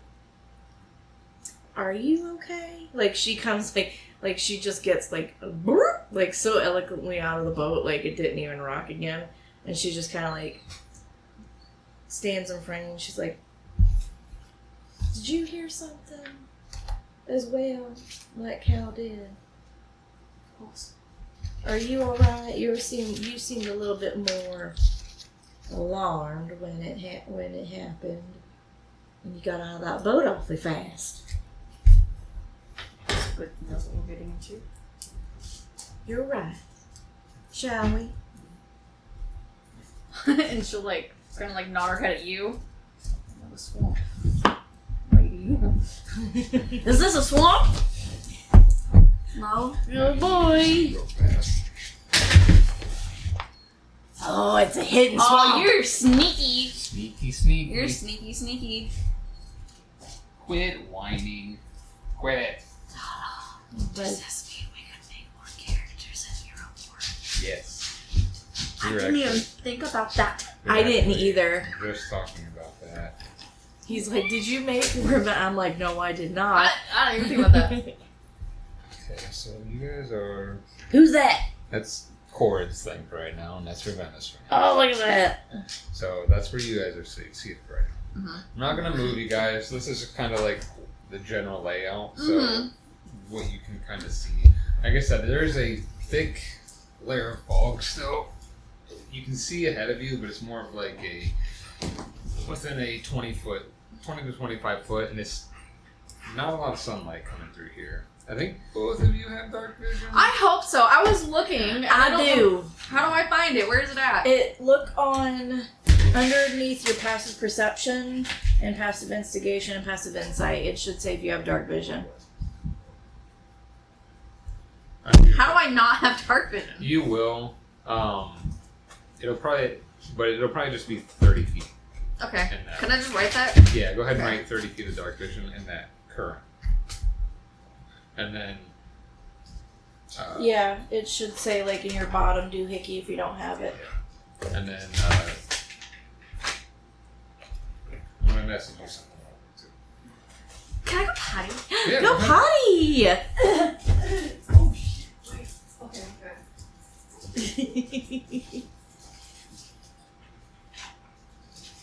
And that's Toilet paper? Yeah. Oh, yeah, there's some on the. As you find yourselves on this small dock, and. Well, this is for. I'll just make it this guy. So he's on the boat. He's a good baby. He's a bad baby. As you find yourself on this section of land, and as like, it's not like a cliffside thing, but it's like the mud crawls up onto it, and you can see, like, you can tell it's not the most sturdy pieces of land. It's just like formed on heavy chunks of mudded, rounded earth. How do you proceed? So Ravenna's gonna like walk up beside Corrid, and she's gonna be like, so I don't like to assume anything, because you know what they say about assuming. It makes a donkey butt out of you and me.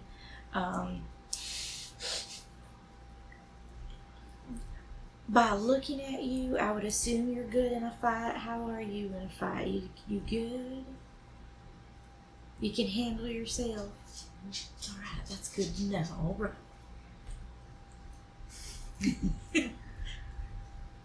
Can she hear anything? After you say this. Okay. Okay. Make a perception check.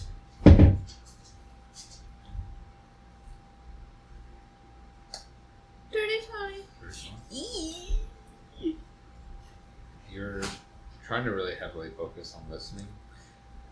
Across the way in certain spots, you hear what sounds like kind of rustling in bushes. You can't really pinpoint exactly where. Okay. Um, But can I kind of tell, like, what? Not where, but, like, what it kind of sounds like? just, Like an animal or, like, just you can't wind? tell what, Okay. but you do get a faint smell coming through the air to where you're at, and it's very similar to the shirt and the scarf.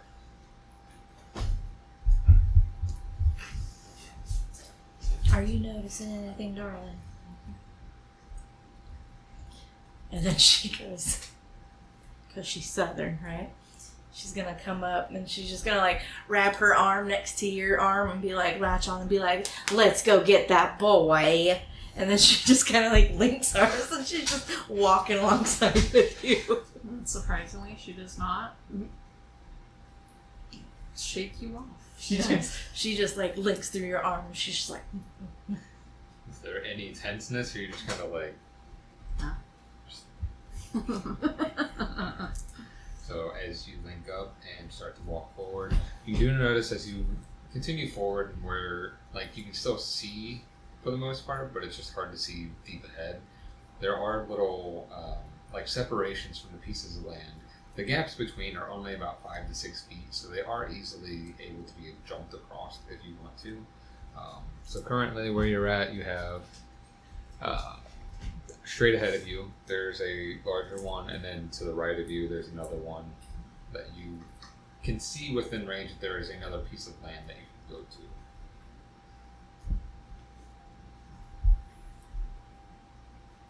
And when it comes to the smell, explain that again.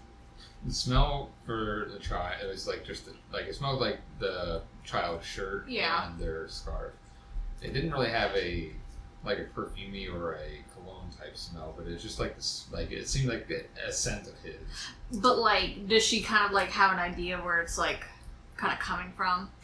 Yeah, so you would have that idea, like trailing it would be more straight ahead. Okay, yeah, so we're walking straight. Okay. As you go walking straight ahead, I need you both to make wisdom saves.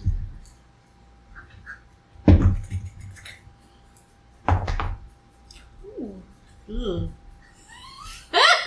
14, 17.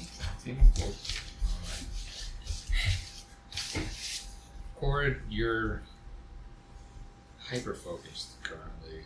That scent, you're picking it up. You're on a trail, so you're locked into your task at the moment. Ravenna, what was yours? Oh, I wrote 12, 14. 14. Okay. You are locked in with Corrid right now, and you can tell she's very determined.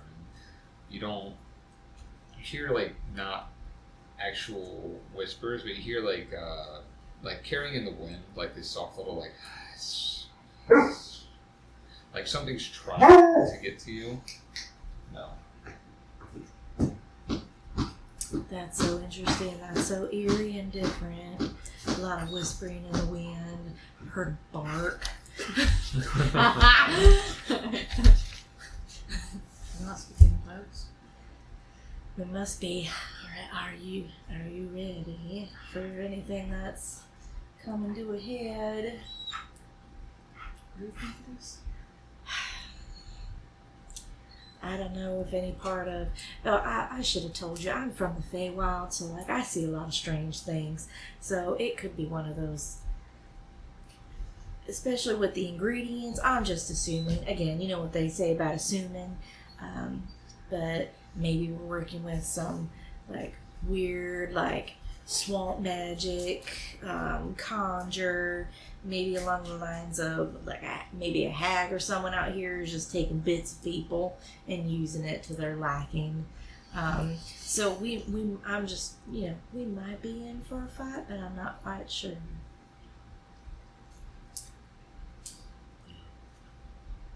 So you both continue to that first middle part. As you get into this middle part, you start to hear different sounds as well, like sounds of wind chimes echoing in your area. It's not just one, it's several. It seems like there's like coming from the north, the east, the south, west, like just kind of all over the place and just kind of all together making a racket of just like that. Not the heavy blow wind chimes, like I said, it's like a subtle breeze, but they're just lightly clinging together, and it's like a sounds like steel, but it's kind of more eerie howl to the noise as it like echoes through the air.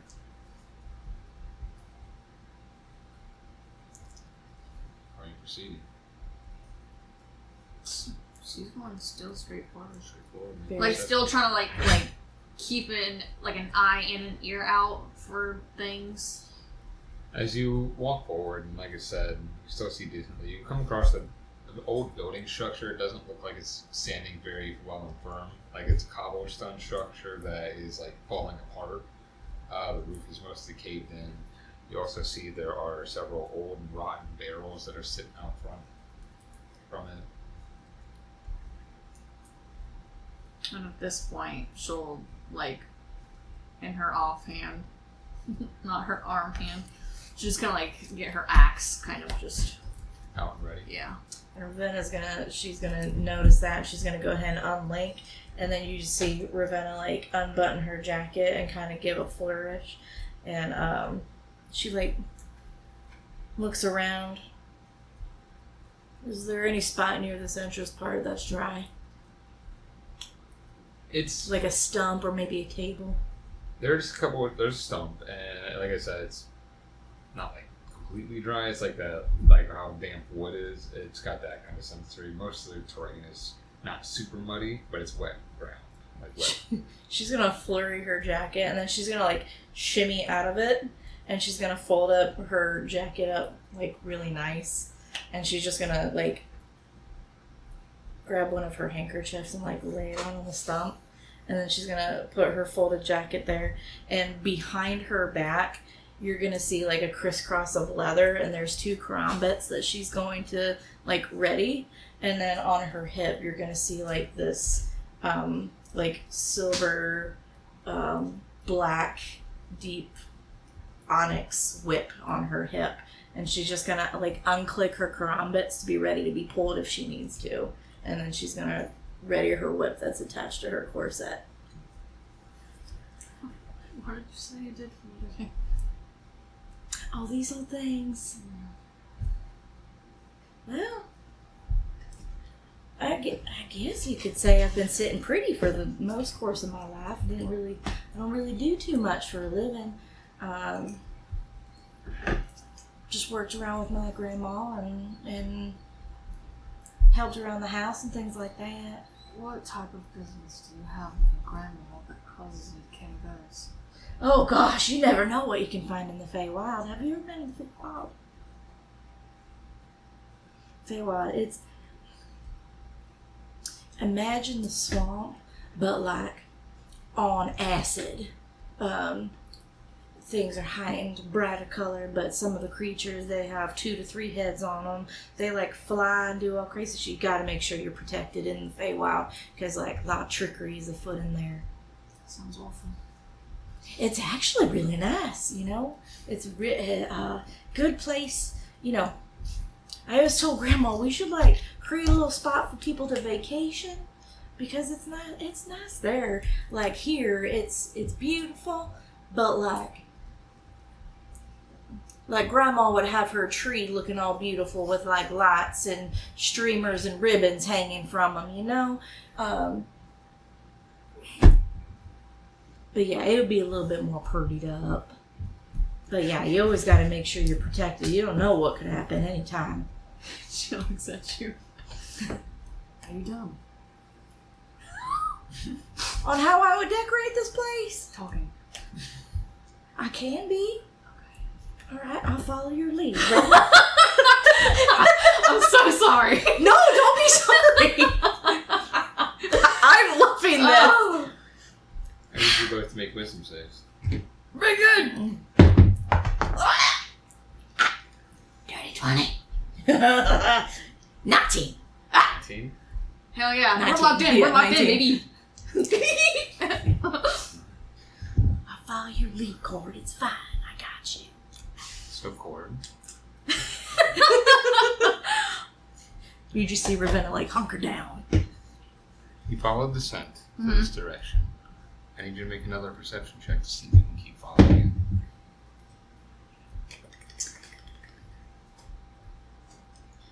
19. 19. The Oh, scent, is that that's is that it? That's the little building, a yeah. hot dog? The scent kind of trails in multiple directions now. You sense it going, like you sniff the air and it goes, you sense it going this way, but then you also sense it going this way, and then also straight ahead. I'm gonna check out that building for sure. But she's not gonna be like, she's gonna like, Try to be sneaky. yeah, not necessarily even sneaky, just cautious.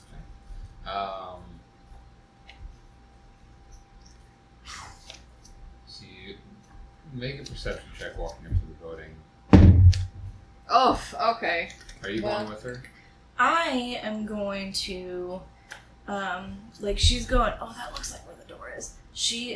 Where she's heading towards the door, can I look for like a window on either side? Like whether it's this way or this way? You don't see any windows, but there are like I said, the walls are kind of crumbling in some areas. So there's like dips of where walls would be, not at eye level, but you could like climbed up something you could see it, but there's no actual windows on the sides. Okay. She wants to like follow her grandmama's advice and be like, listen, you don't want to be in a straight line all the time because people like to like shoot things and you don't want it to shoot right through you. So she's gonna like whisper corruption. I'm gonna go on this side. And she's like gonna go to the side to see if she can find like a hole where like the foundation has or like the wall has messed up to see if she can like stealthily like look inside and follow what Corrid's doing at the same time. Make a perception or investigation check. God, please roll good. Oh shit! No, that didn't count. I didn't It's count. not the tray! It's not the tray! It's not the tray. It's not the tray! Listen, stay in the tray. That's a 7. Oh shit, that's not So, much better. what was it? A perception or investigation. Ooh, hold on. Oh, so it's gonna have to be a perception. That's a 9. Oh no. As you're looking about at this wall, kind of trying to find, definitely don't see if there's any windows, which you find a little odd. The divots and where the broken wall are a little higher, so you can't really see, and you don't see any like loose foundation or like even holes in the wall to where you can peek through. Can she hear anything Make a perception check. inside? Oh no, what happened? That's 6. I need you to make a wisdom save for me. Both of us or just her? Just there. Okay. I did all my good rolls and now these ones are shitty. It's a 7. 7. That's a 7. As you're really heavily trying to listen as to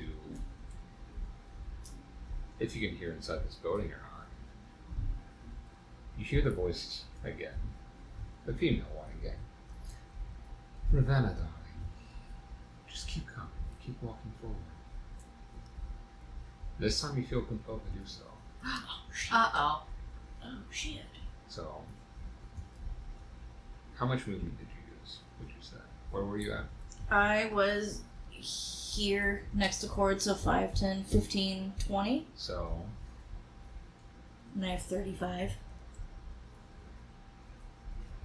you have 35? Yeah. Oh, 5.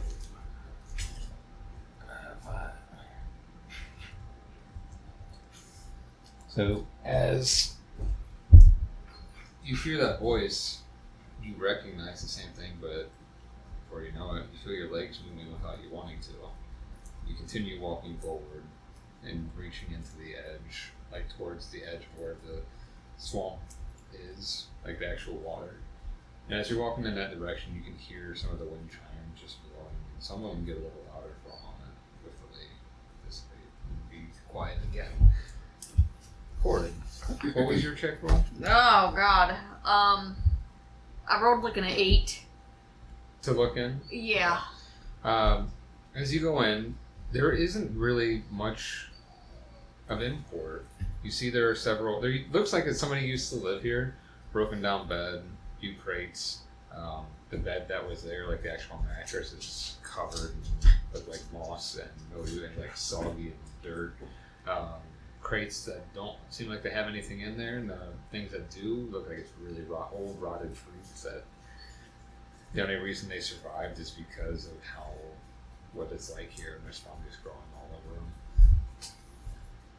And she like open up the door? Mm-hmm. Okay. Yeah, so you would have wanted, like, you opened up the door to go in and everything, like, look in. Not necessarily walk in, but just kind of look in. Because it's a very small area, so it's easy to kind of just peer in. Even, like, there's no fog you have to worry about as much in this, except for a little bit that escapes into the roof part. But with your dark vision that you do have, you'd be able to scan and see what there is. She'll just, like, she don't really see anything immediately, but she'll, like, call out the boy's name.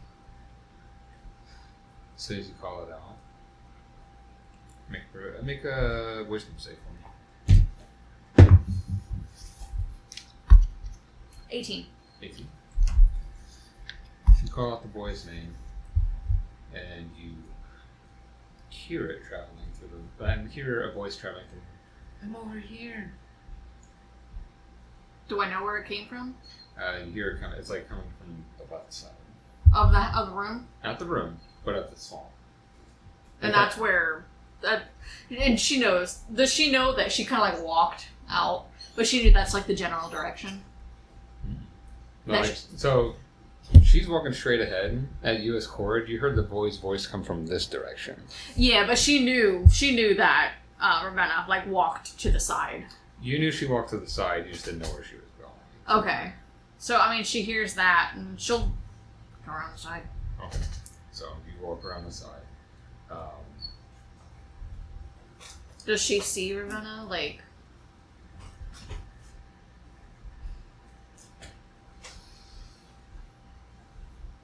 make a perception check for me with disadvantage because it's foggy. And it's... I rolled a 9 and then I rolled a 4. So hold on. 9. As you walk forward, you see a thick layer of fog within the 20 feet of you. You see a very faint outline. You don't know if it's Ravenna or not. Well, she's gonna call your name. Ravenna, I need to make a perception check with disadvantage. Uh-oh. Roll good. Roll 2 20s. Roll good. Roll good. Double net. That's an 11 and that's a 4. Fuck me, dude. So that's a 6. As you call out for... Oh, never mind. I was gonna say, she can see, couldn't she smell her? I mean, you definitely have the scent of her, but you also have the scent of the boy in your nose, and that's strongest right now. Okay. So, you try to call out to her, and you hear it very faintly, like it's very, very faint. And you hear, "Darling, ignore that lady. We need you to come to us. Keep coming." She's gonna. I mean, she's assuming it's Ravenna, so she's gonna keep walking towards her. Alright, so as you keep walking towards her, it's going back to you. We'll say, as you get out of the building and stuff, you would be right there. Mm-hmm. You keep walking forward. Make another wisdom save for me. Oh my god, oh god. Roll better. Roll better. 13. As you're walking forward to the, you keep hearing a voice like, "Come on, darling, we're waiting right here for you. Keep coming." And you kind of snap to for a moment, just as your foot's about to walk off the edgeway into the swamp water, and you realize what you're doing to put your foot back. How do you react? Well then, I don't know who you head people are, but listen, this is not an outfit that needs to get wet right now. She's gonna turn around and she's gonna go where she heard Corrid's voice. Okay. Because Corrid's voice is familiar. These people are not. So as you turn around, head towards Corrid, you see Corrid coming, like the silhouette of her coming through as well, and you meet back up in that middle section. What did she say? Nothing, but unfortunately, I think we got some, mind power going on. Because they went ahead and I heard those voices again, and then I felt compelled to walk toward it, and finally I snapped out of it like I was like a little prairie dog in a little prairie place, and I almost went into the water, right? So then I heard your voice, and so I was like, head people, don't know who you are, you're not familiar, but Corrid's voice was nice and familiar, so I turned and I came towards you instead. Oh, okay. Anything on your end?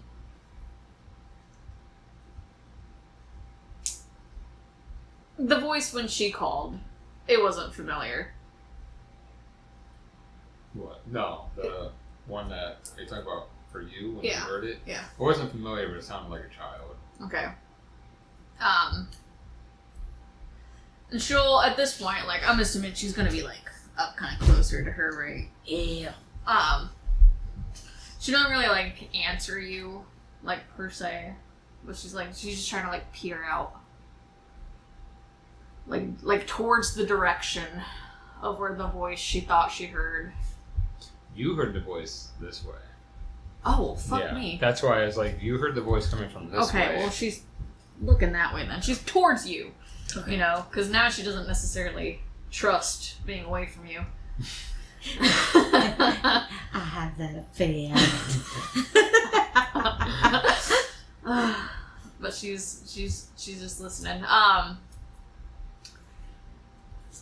guess she's gonna start kind of walking the edge. Walking the edge of the swamp area. Yeah, but before she does, everybody should stick together. That sounds like a good idea. Make perception checks. Me too. 16. Well, apparently Scammer doesn't want to be rolled. So we're going to pick a different one. Stop it.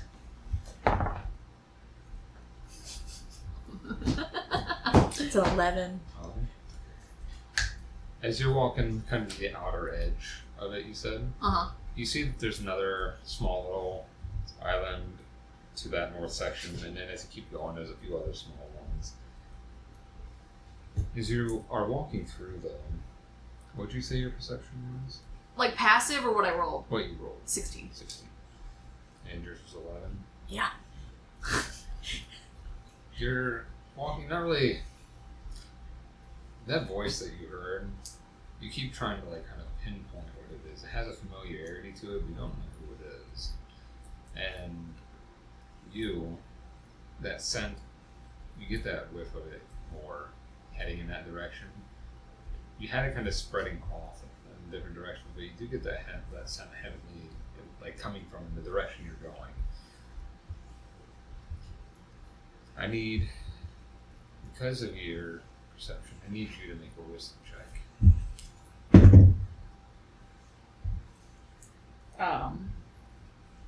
Dirty 20. Great.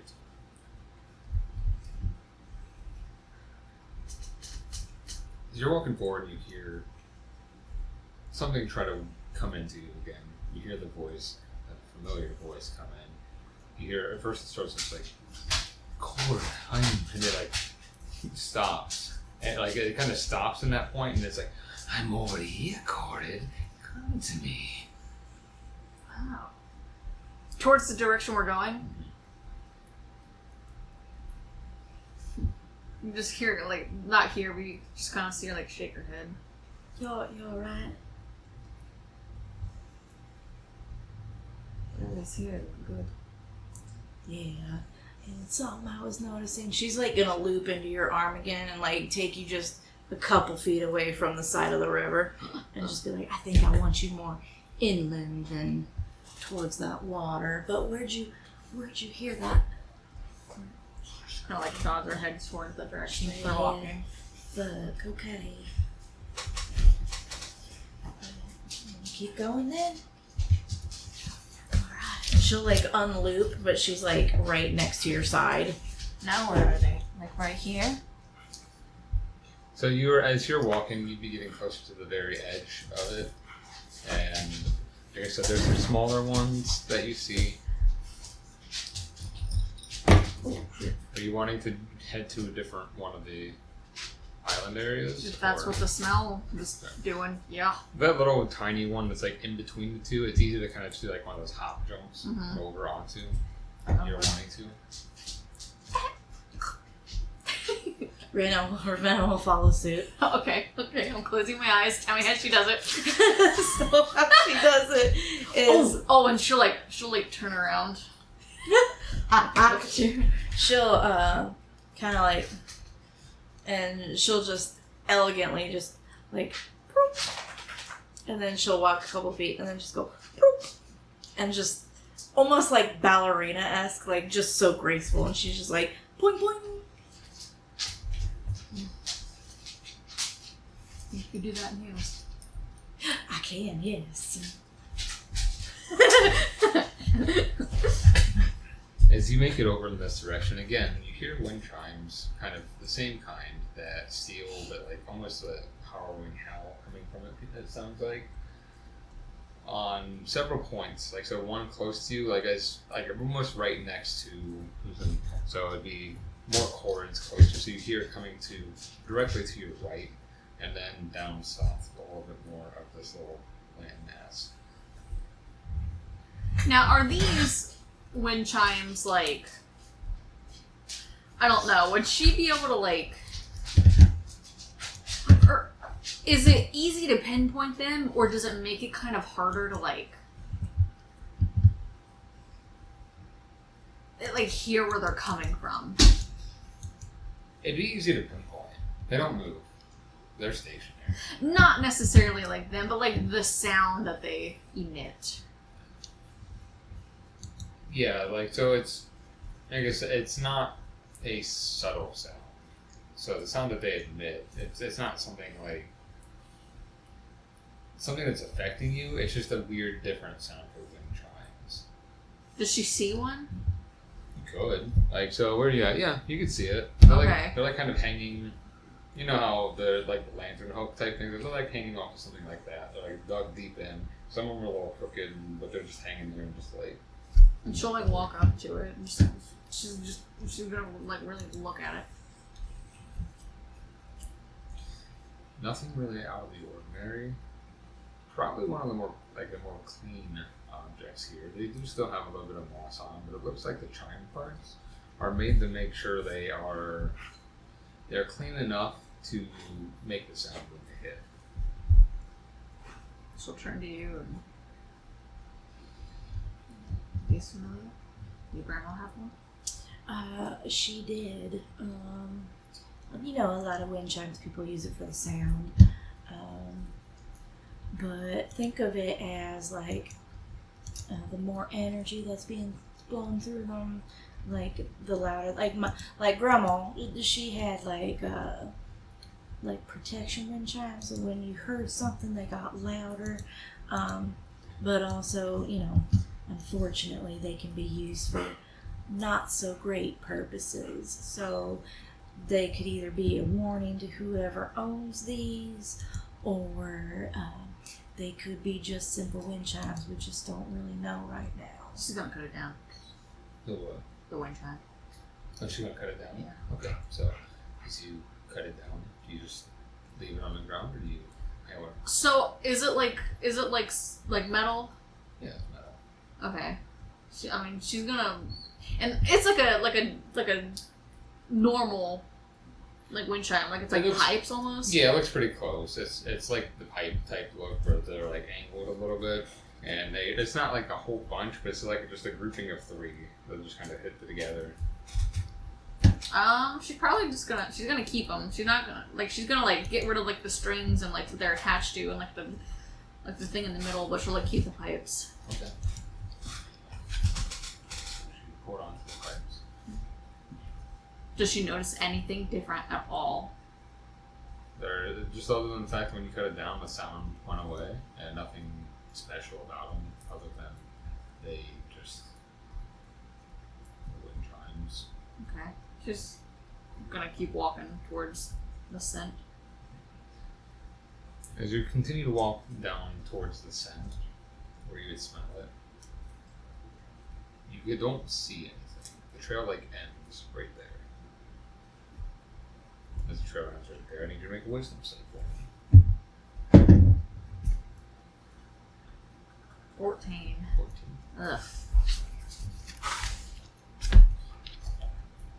As you are looking around and where you smell it, you hear that voice again. This time it's not trying. Or at least it doesn't seem like it's trying. You're not going to find him there. Keep trying.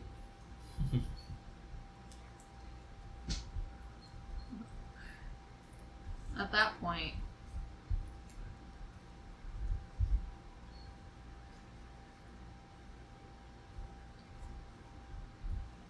she'll does she know where the voice is coming from, or is it just kind of around?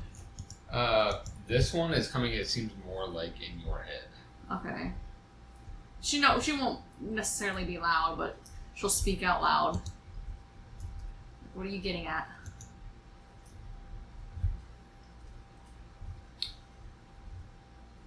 What's your end game? Find me and find out. Or you cut the shit and you tell me where you are. I don't like games. Where's the fun in that? I'm not looking for fun. Tick tock, tick tock. Is that voice familiar at all? It's the same one. It's just Okay. Are we kind of going off of this map here? Generally, yeah. Okay. Just where you're at. I'm not following feet by feet. As you're moving around, it's more still theater than mine at the moment. So the trail ends. Does the scent end? The scent ends for that lead, yes. Where you're at, as you're looking, and obviously, getting perturbed by this thing, I need you both to make a dexterity save. Oh boy. Oof, oofy, oof, oof, oof. Ooh, ooh, ooh, ooh. I'm good at that. Okay. 18. 18? 12. But wait! Are we interlocked? No, I let go. Motherfucker! So, as you're in this spot where the trail was, and you guys are pretty close apart, all of a sudden you see this the ground start bubbling underneath, and then this bubble, this green fluorescent bubble just burst open, and Ravenna, you see, you're ugh, you pop back real fast, but Hold your nose, darling. as you do, it splashes against you. Your furs and stuff are, but where your hands are, you start to feel burning into your flesh, and you just you have to shake it off for a moment. You take Oh, fuck me! No! 3 points of acid damage. Alright, well.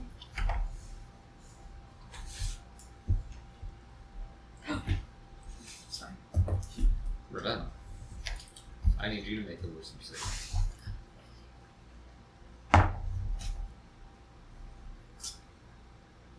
Why can't I count today? It's so simple. It's 4, it's a 5, and a 6. It's a 6. 6. Oh no. No. Yeah. You hear a voice come to you. Darling, why won't you listen to us? We want you to come to us. We've missed you. It's been so long.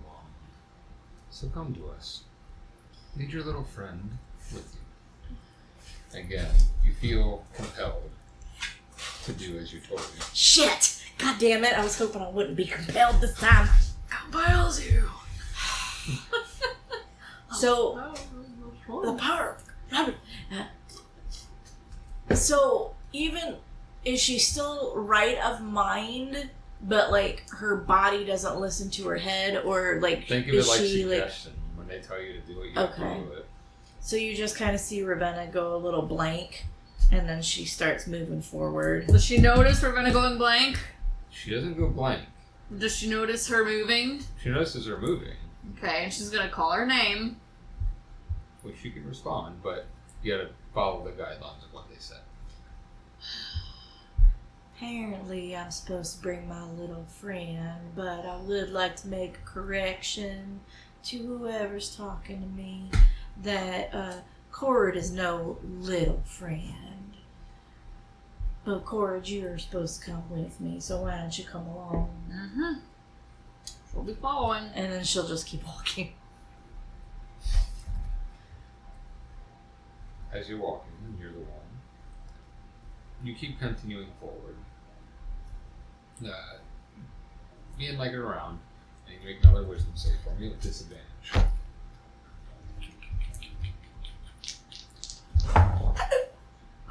That is a natty 1 and a 16. God damn it!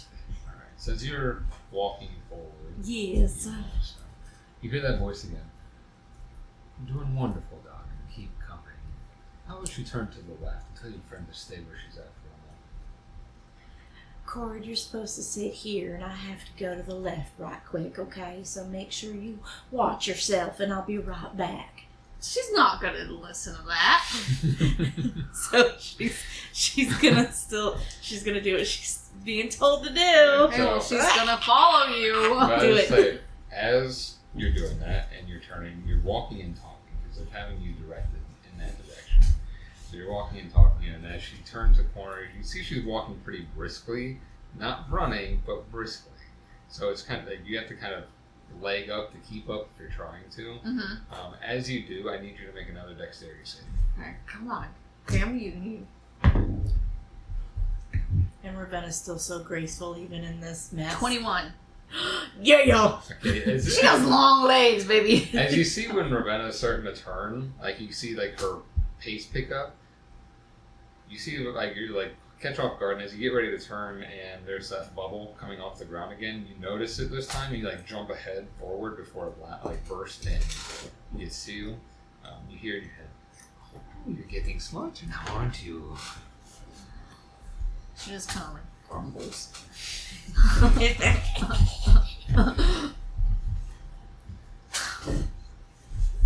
Ravenna, make another check with disadvantage, please. God. I know. No more ones. No more ones. No more ones. Okay, that's a 10. That's a natural 20 and a 10. So wisdom is 10, 11, 12. Oh, that's better. Darling, why don't you go walk past some of these wind chimes for me real quick? I want to make sure you get the beautiful sound that they emit. Well, alright This then. time, keep it quiet. What do you mean? I've been quiet. And she She hears her saying all this shit to herself. This time, just again, suggestion. Oh, yeah. Oh, damn it. Damn Okay. it. I was trying to cheat the You system. were. So she says, she's like, oh, well, I've been quiet. God. And she just keeps walking forward towards the wind chimes. She's still following. As you follow by, I want you to make a perception check for me. Okay. Damn it. 14. 14.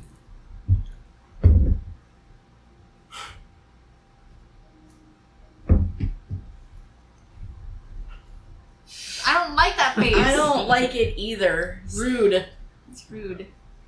So, DM stands for don't be mean. what? DM stands for don't be mean. You know, the DBM. Don't be mean. Alright, so as you walk past these wind chimes and Ravenna's still ahead of you, Corrid, you're really focused on Ravenna going forward. Mm-hmm. And now, like, out of nowhere from, like, the lower part of your body, you feel something, like, really, like, dig into your thighs and both of your thighs, like, almost like a quick succession scratch, like, one was a natural 20. God, fuck me, dude. So you take a total of 25 points of slashing damage. What the fuck? You're Are you still joking. alive? Yeah. Barely. What the fuck? And that 20. We're level 4 here. Remember that. Oh my You god. are. Please, God. God. So, as you, if you get hurt like that badly, would you make a noise? She's gonna grunt. Nice. You run out in pain. Ravenna, make a wisdom save. Disadvantage. Fuck me. Better. That's an 18 and a 14. Okay. So 14, 15, 16.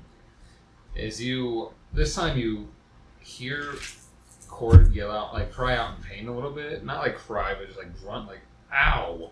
And you turn, like, it kind of snaps you from it. And you turn back and you look back at Corrid, and even through the small little, like, it's dark and like you see like blood coming from the pant legs of her. And it's gonna be kind of bad. Yeah. My God, darling, what happened? Does she know what it was? Is there anything around her that gives her an idea of what, like, got her? No, that's what the perception check was for. Fuck me. Oh. Are you alright? No. Okay, hold on, darling, hold on. So Ravenna's gonna like jog over to you, and she's just gonna take a look at it, but like for a minute there she goes, and you kind of see her like lick her lips for a second, and she's like, and she digs into her side pack, and she pulls out a little vial. Here, drink this. This is gonna help. What is It's healing. It's healing. that? Not my own. Oh, alright. I'm just gonna do one of her own. What's your HP at? 8! I need you to make a wisdom save. Please, Lord. What is it? That one! You're in timeout. Yeah, that one's in timeout. As you're getting ready to heal yourself, you, like, that anger is kind of like really stirring in you right now. As you, like, the feeling of the heat is spreading throughout your body, and you just, like, you hear Corrid just, like, grunt more, and just, like, aggravated, and you drop to your knees for a moment. What are you doing? Corrid, darling, are you alright? And what she'll do is she's gonna, like, keep her distance now. But, like, not far. Like, she's still within, like, her melee range, but she's, like, Ravenna takes a knee and just tries to, like, meet her eyes, and she's like, Corrid, you alright? she's like on the ground. And she's like shaking her head and she's like holding her hand out to you. Make a perception check. Oh no! Oh, don't do the couch.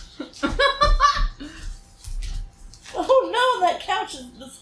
Oh my goodness. Oh no! It's Oh. alright, if I need to, we'll just remember to roll it again. Oh, that was, Vexalia. That is a natural 20! Oh, thank God! No! No! Don't look! Hold on. So, what was it? A perception check? So, for a natural 20 for a 22. Oh no! So she like, Corrid, you're alright, darling. She's not looking at you. Make another wisdom save. Oh, fuck me. One? Yes!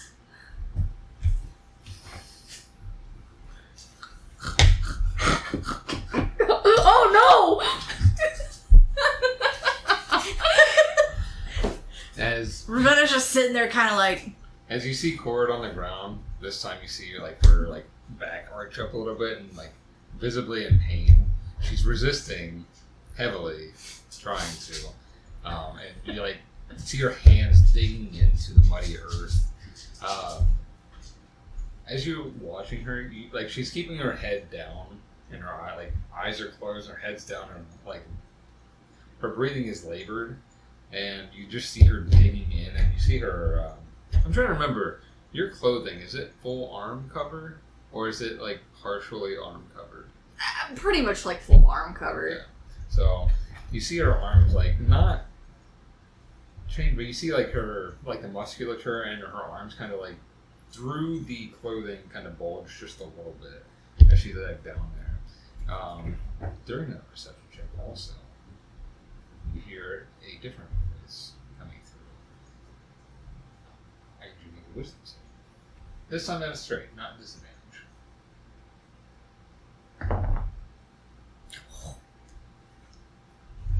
17.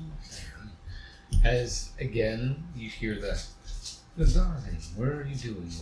Why aren't you coming towards us? And like it breaks. It's like you're supposed to come meet me. What are you doing over there? Hurry up! Her mind just goes to like. She thinks about the perverted satyr that used to walk around a lot and like talk like that. So she like makes like the stank face, like, listen, I don't know who you are, but again, I'm not one for games either. So you just worry about yourself right now. And like she still just is like she's still on one knee, but you just kind of see like Ravenna go like down, like trying to like check on you and make sure you're okay. But she's almost kind of like spider-like, yeah, I like guess. really delicately. Yeah, like, but like very like elegant, and but like still kind of like contorts herself to like come and like. make another wisdom save. Oh no. Okay, hold on. I'll have any more D20. Do not pull a Travis and roll third. Oh my god.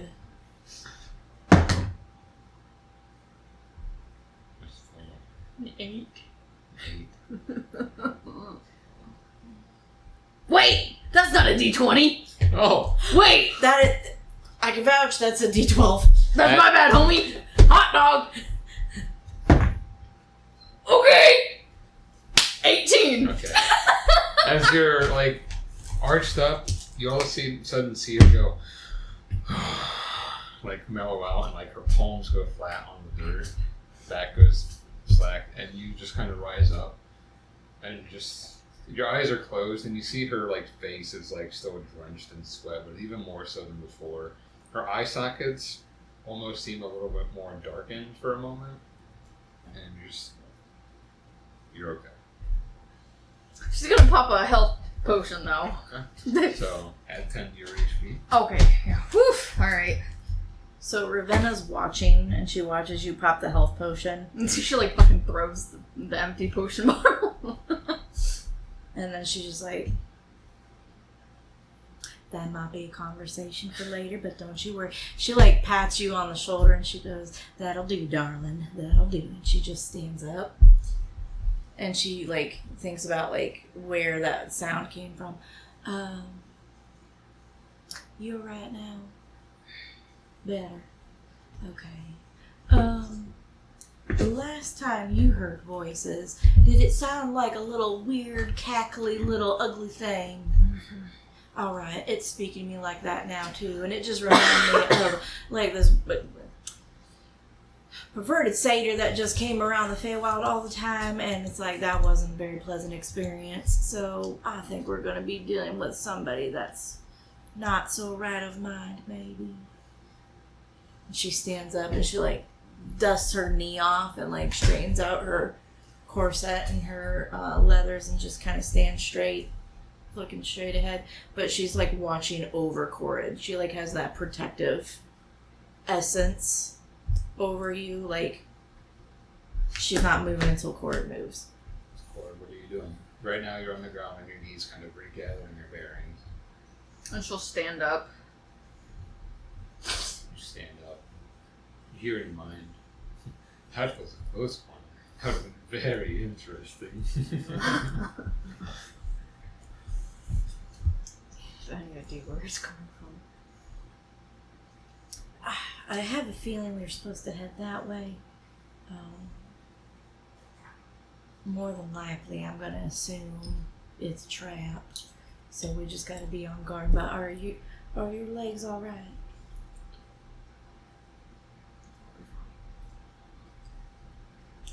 We'll get you fixed up when we get back home, because we are gonna get back. Well, I guess not back home, but back into that tree place, and we'll just get a nice meal and get some nice ale.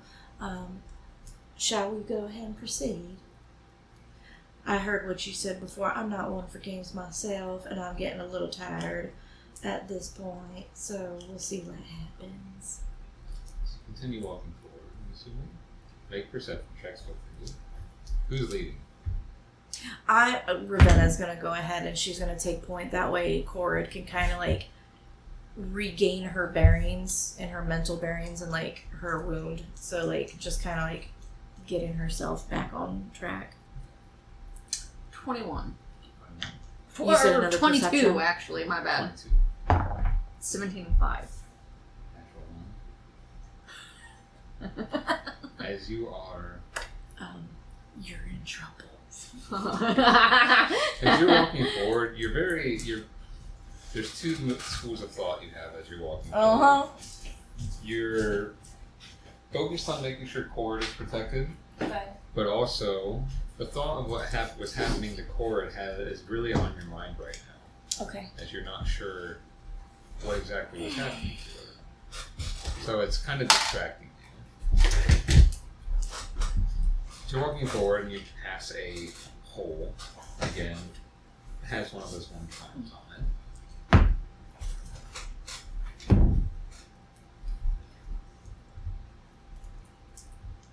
Does 12 hit you? No. One. You feel like kind of like a breeze go, not towards your leg, but towards your hip area. The other one was a natural one. So on a natural one, because your roll was so high, through the fog area and like this, like almost, there's like these tall reed-like things by this hole with the wind chimes on it. You see this long, gangly claw like reach out out of it, and then you see another one getting ready to strike. I'll let free opportunity attack if you'd like. Oh, fuck yeah, dude.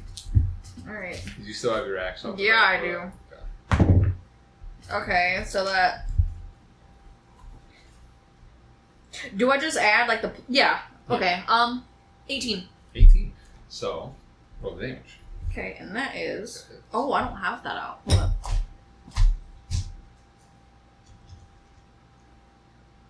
Is this a 12? That That is a 12. D12. That's gonna be 14 points of damage.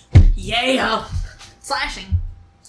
Alright, so as like that first claw comes out and then the second one's coming out through, you just like bring it down and boom, onto the arm as it's reaching out. It digs pretty deep. It doesn't cut all the way through, but it goes almost all the way to the bone. You hear like a crowd pain, like ah! And, like just it recoils, and you see this figure like kind of pop up from the reeds, like holding its arm. This figure, it catches your attention too because you hear the noise and you see Corrid make the strike. This creature as it pops up, not wearing any clothes at all. It is it almost looks like, again, if it's a creature that's submerged in water for a long time, it's kind of bubbly. Think of like almost like a swamp-like creature, like the fish-like looking things. But the eyes are very bulgy and almost like they're not like that blinded look over, but not completely. And the mouth is like almost saggy and hanging down. The skin's got like these bulbous pusses like sticking out of it that have like that emulate the acidy burst that you'd see from the ground. And it's on like very saggy chest, hair's like long and gangly, and it almost like the belly's hanging down. The legs are like frog-like, how they like got that weird like scrawniness to them, and the arms are the same way. No buns Bobby. Huh? No buns Bobby. His Yes. back goes straight to his legs. So as that happens, I need to roll for initiative. Ah. Oh. question. Crap. Okay. Yes. Okay. You're done. You're done. I rolled a natural 1 too. Jesus. Okay, but it's gonna be 6. 6. I got a 20. Dirty 20. So, What the fuck, brother? just for a placeholder. Okay, hey, so what did you what'd you get with your plus? Alright, so Ravenna, what was yours? Mine was a dirty 20.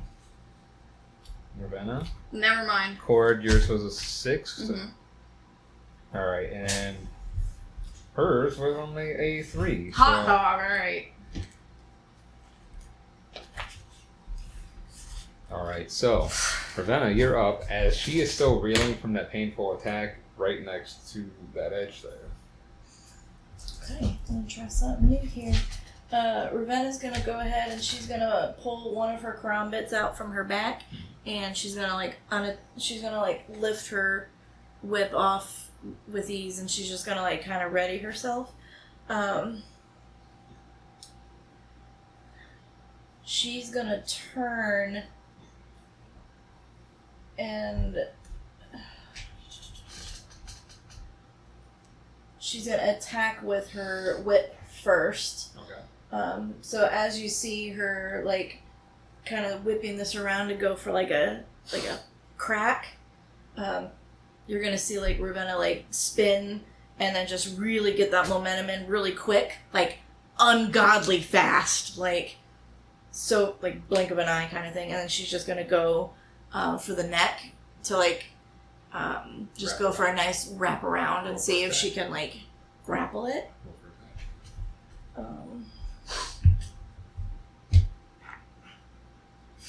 feel like we wasted all of our good rolls at the I know. beginning, but it didn't matter. That's usually how it works. 17 to hit. And then she's gonna receive a. Oh, and because this is technically monk, this is a d6, right? Yes. Yeah, that's what I say. That's gonna be fixed. Okay.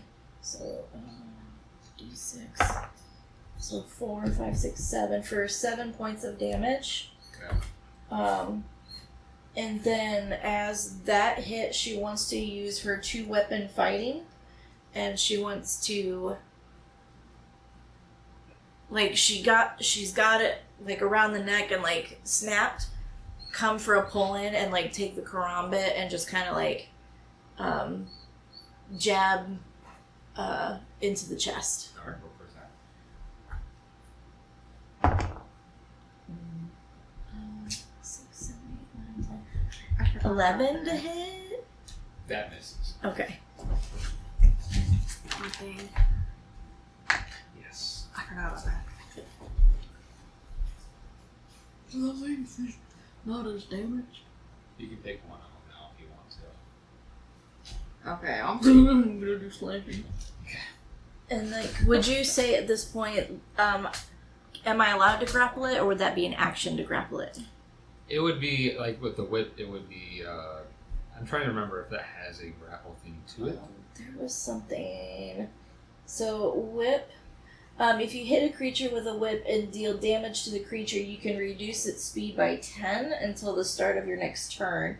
If the creature is hit more than once with this property, the speed reduction doesn't exceed 10 feet. Okay, so you get slowed right now. And that is a no action, so it just Yeah, happens. That's one of those weapon properties to where it'll just do that. Okay. When you become more proficient with the whip, it'll be more of an action to actually have the grapple condition. Okay. But right now, it's just like for flourish, it's there. Okay. So, But it's slowed and its movement is reduced by 10. is that your turn? And I'm going to go ahead, I'm going to stay where I'm at. Corrid, you're up. So bonus action, Hunter's Mark. Wait, hold on. Is Hunter's Mark not the same thing as favorite enemy, Ruthless Hunt? Wait, no. No, it's part of it now. Oh. Like, so your subclass... So do I even have to do that? Do I even have to use my You bonus do. action for that? You do. Okay. To get that other ability with it, you'd have to use your Hunter's Mark. It's only for if it's active. Okay, so I'm gonna cast that. Okay. And then she's just gonna go around. I'm assuming she's facing her. She's just gonna go around and try to get like the back of the leg. Okay, over to. Oh, that is a natural 20. Yes, ma'am. Okay, so that's 26. Natural 20. Okay, natural 20. So then your damage dice is a what? That's a 12. D12. Yeah. All right, so it's 12 automatically. So then roll your 12 again. And then add double your modifier. Is that the +4 slashing? Yeah. So it'd be 8 total. Okay, so 18, 18 plus plus 12. 30. 30. Is it 30? Oh yeah, it would be 30. Yeah. So how do you want to do this? Her leg. Well, I don't want to kill her yet. Okay. Oh. You don't want her dead yet. No. If you're wanting to make it non-lethal, you can do that. Okay, non-lethal. I don't know, can I like... Do it. Do I have a sword? No. Is there a way that I can like fucking like pin her to the ground so she can't get up?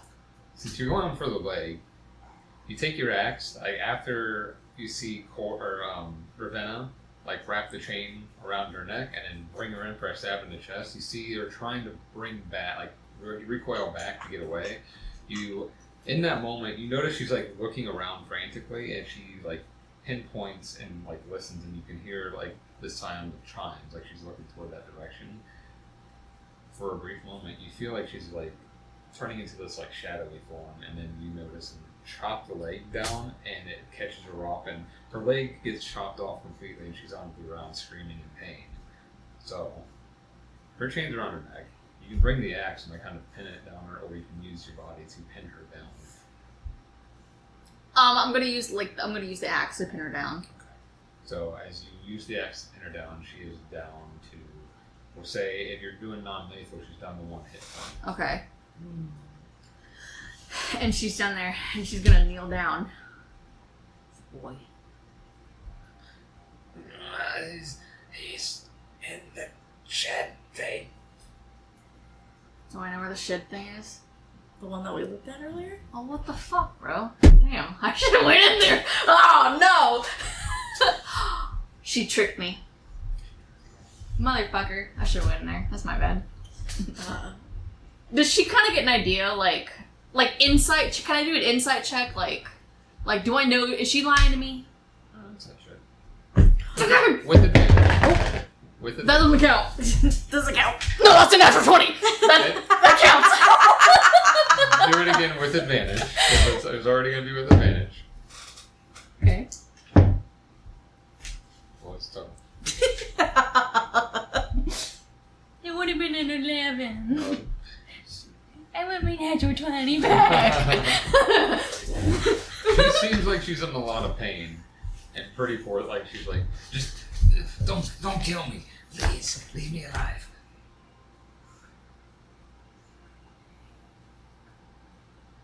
She'll like raise up, and she'll look at you, just gauging what your overall. Ravenna's gonna, she knelt down with you, like when you were like asking her about the boy, you just kind of see her like come down again, and she whispers in her ear, but loud enough for you to hear, "Are you the only one?" Whoa, I went Rose there for a minute. "Are you the only one down here, darling? Or is there someone else that we're gonna have to knock down a peg?" It's just me. Do I recognize this creature? Okay. Can I insight check? It's just me.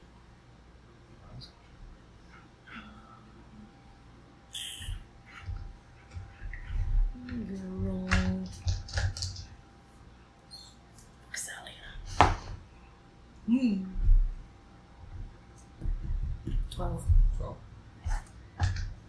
She seems like she's being honest.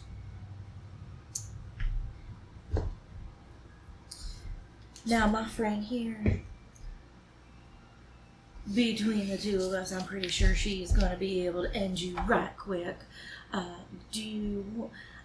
think this person might want to come with us to the shed, you think? And then we can take care of it from there.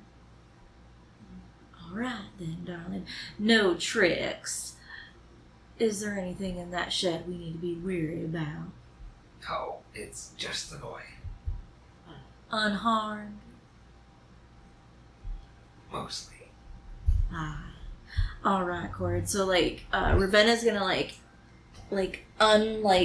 spider-like herself, and she's gonna go back into her poise. She's gonna stand up. She's gonna leave the whip on the neck. Corrid, you may do the honors of going ahead and finishing off this thing if you would like. We're gonna have to head toward that shed. You said you weren't going to kill me. She don't care. No. No, she's gonna fucking go for the head. Not the neck, the head. As you went on lethal. Not lethal. I need you to make an attack roll again. With advantage, because you had the nat 20. Okay. So that would have been 18 right there. 18. As you said that, you see the anger contort her face as you lied to her, and she, again, that shadowy shift starts to happen. You see the change start to loosen, but before she completely goes, you trap the axe in and her head and just goes. Yeah. That's even a creature that I don't even know what it is. So just look at it. She spits on it. Yeah. And then she just goes to the direction. Ravenna will flourish her whip and then attach it back and then add her karambit back inside, and then she'll just kind of stand up, dust herself off, and she's going to follow Corrid. As you stand up to go into the shed, something in the atmosphere shifts a little bit. The sound of the chimes goes dead silent. The wind that was carrying is very stale and stagnant. It's not really happening as much. And the fog that was here, it lifts slightly. The swamp itself is foggy, but here it was worse than normal. And it lifts slightly, and your visibility increases a lot more.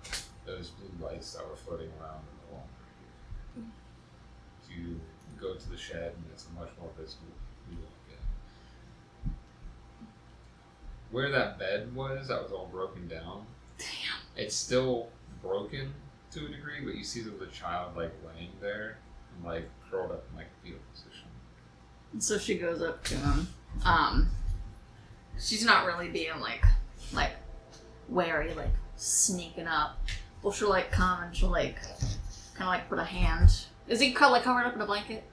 No. No, she just okay. So she can tell it's a child. He's actually not wearing anything other than really ratty shorts. Okay, so she'll put a hand on his hip or something, kind of on his back, and she'll roll him over, check on him. As you roll him over, he seems mostly unharmed. You see scratches along his body. He's not necessarily awake. His eyes are closed, but he looks really scared. He's just kind of shivering, and not so much out of cold, but just out of what seems to be fear and anticipation of what could come. So she'll call his name. Tavon.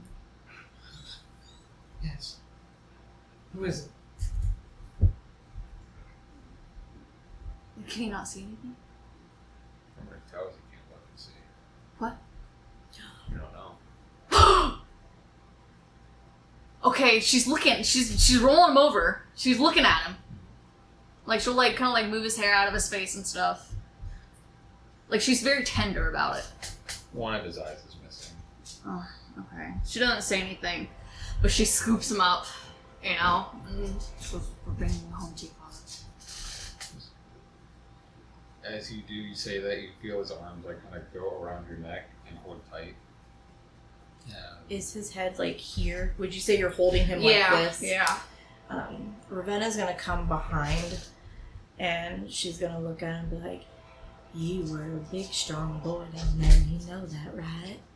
I don't feel strong. You were so strong. You did so good." And she's gonna reach in her back pocket, and she's gonna pull out one of her thicker ribbons, and she's gonna like kind of like make him like this like eye patch. I'm sure Daddy's gonna be a little bit surprised, so we might want to cover that up for a moment. But you know what? Here you go, darling. You are so big and strong. This is my gift to you, okay? Thank you. So like she like fashioned like this What color is it? green. Like a deep green. Mm-hmm. So it's on there. He's holding on tight, and you make your way back to the boat. I assume. Can I look around the shed, see like, is there any loot? Are there any other bodies that we might need to report back? Yeah. As you look around the shed, you don't see anything in forms of other bodies in there. You don't see any loot, no chests, everything. Aside from the bed being empty, everything looks exactly how you looked at it. Okay. Damn, she didn't fucking see that shit. Damn, I'm stupid. No, you're not. I could have saved us all that time. This creature obviously didn't have a lot of health, but they were tricksy. Powerful. Yeah, okay. Damn it. They weren't wanting a direct attack. That's why she kept trying to escape. You guys had really good rolls. Yeah, we did. So, Especially that natty 20. yeah. Yeah. That capped it off. So like, oh, there it is. There it alright. is.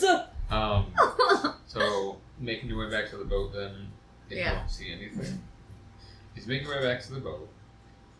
You, again, the fog kind of starts to lessen a little bit more, and you notice around the trees that are kind of hanging over, and there's also some like poles. There are dozens of skeletons just hanging from the branches, like trophies of people who have come and gone from here. And she, like, as she's walking, and she notices, like, she'll like have like her hand on the back of his head, and she's like, shoot your eyes. He's like, you feel his like head very deeper into your neck just to make sure he's not looking. Ravenna's actually, she's gonna keep in step with Corrid, but kind of like, as we're heading back, just to kind of like protect, since she's watching the boy, she's gonna like move like quickly to the like ahead of her, and just only be walking maybe 10 feet ahead of them, and just watching and making sure nothing else comes out, and then heading towards the dock. As you're at the dock, you see Cal in the boat, and he's still waiting, and he sees you coming. He's like, "You found him?" Right. Cal, you're gonna have to be real gentle, okay? What's wrong? We found him. Unfortunately, one of his eyes is missing, so that's going to be a little surprise for him. But I wanted you to be aware when you see him. Is that it? Everything else is okay? Everything else seems all right. And she's going to move out of his way so he can get to Corrid. As he gets to Corrid, he's gonna come up, and seeing that you have him in a nice embrace, he's not even thinking, but he's comes and wraps his arms around both of you, so that way he's not being disturbed as much, and he's trying to hold it back, but he starts to kind of like cry a little bit in happiness that at least he's okay, and he like gives him like his arm on his head as well. And he looks at you, "Thank you so much," and he lets you keep holding on to him since he's got to just like steer the boat back, and he goes back into the boat. Make sure that you're able to get in okay. And she's much more gentle about the boat this time. Sure, not to have the child go overboard. Ravenna picks up her her nicely folded jacket. God, I'm glad you remembered that. I forgot all about that. Yep. She like picks up her jacket and just drapes it over her arm, and then she just starts walking back to the boat and get into the boat without even rocking it. On the Those are good. Sorry. No, you're fine. On the boat ride back, is there anything you all would want to talk about at all, or are you just gonna have kind of a quiet boat ride? Because Cal's not gonna be very talkative on the boat ride back. And are you holding him? Yeah. Well, you weren't kidding when you said that you're awfully good in a fight. You can, again, just a tiny tiny smirk, just tiny. Because she's got a pretty, like, blank face right now, ever since you picked up the kid, you know? And she, like, looks at you, she just, like, shakes her, like, nods her head, sort of. And then she's just gonna kind of settle in and kind of let Cal bring us home. But the fog does end just slightly. It's a little quicker track home. He knows his way. He figures it out. Gets you back to where he can dock in for where his house is and everything. And he gets out of the boat and he takes some from you. And as he is always like, thank you both. And he takes him into the house before coming back. Gets him all settled and he comes back out. It's like, again, I can't thank you both enough. I really appreciate it. I really thought I lost him for good. Is there, and he gets a pouch of gold out. He's like, here. Is there anything else I can do for you? Give that boy a sword. A sword. Yes. I've thought about moving us possibly somewhere else, but maybe this is my sign to do so. That might be a good idea. And she'll also take the time to take a scarf and a shirt and give it back. Thank you. Is there anything else? Food, drink, water, anything that you all need for your journeys ahead? I'm assuming that we're splitting that 50-50. Yeah. You wouldn't have any nice bottles of wine, would you? Fine, I do. I have one that my wife was saving for a rainy day that we picked up from the city not long, like about a year or two ago. I'm not much of a drinker myself, so you're more than welcome to it. So she'll go ahead, and what she's gonna do is, that would be lovely. And she goes ahead and she gives him the 50 gold in exchange for the wine.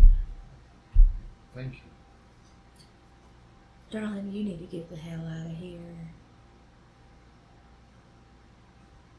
I don't know.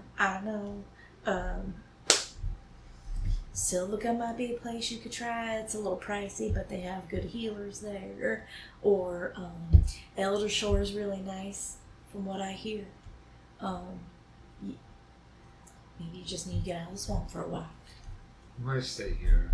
We know a lot of people, but maybe we move to a different place. Like out of the swamps. Something a little more.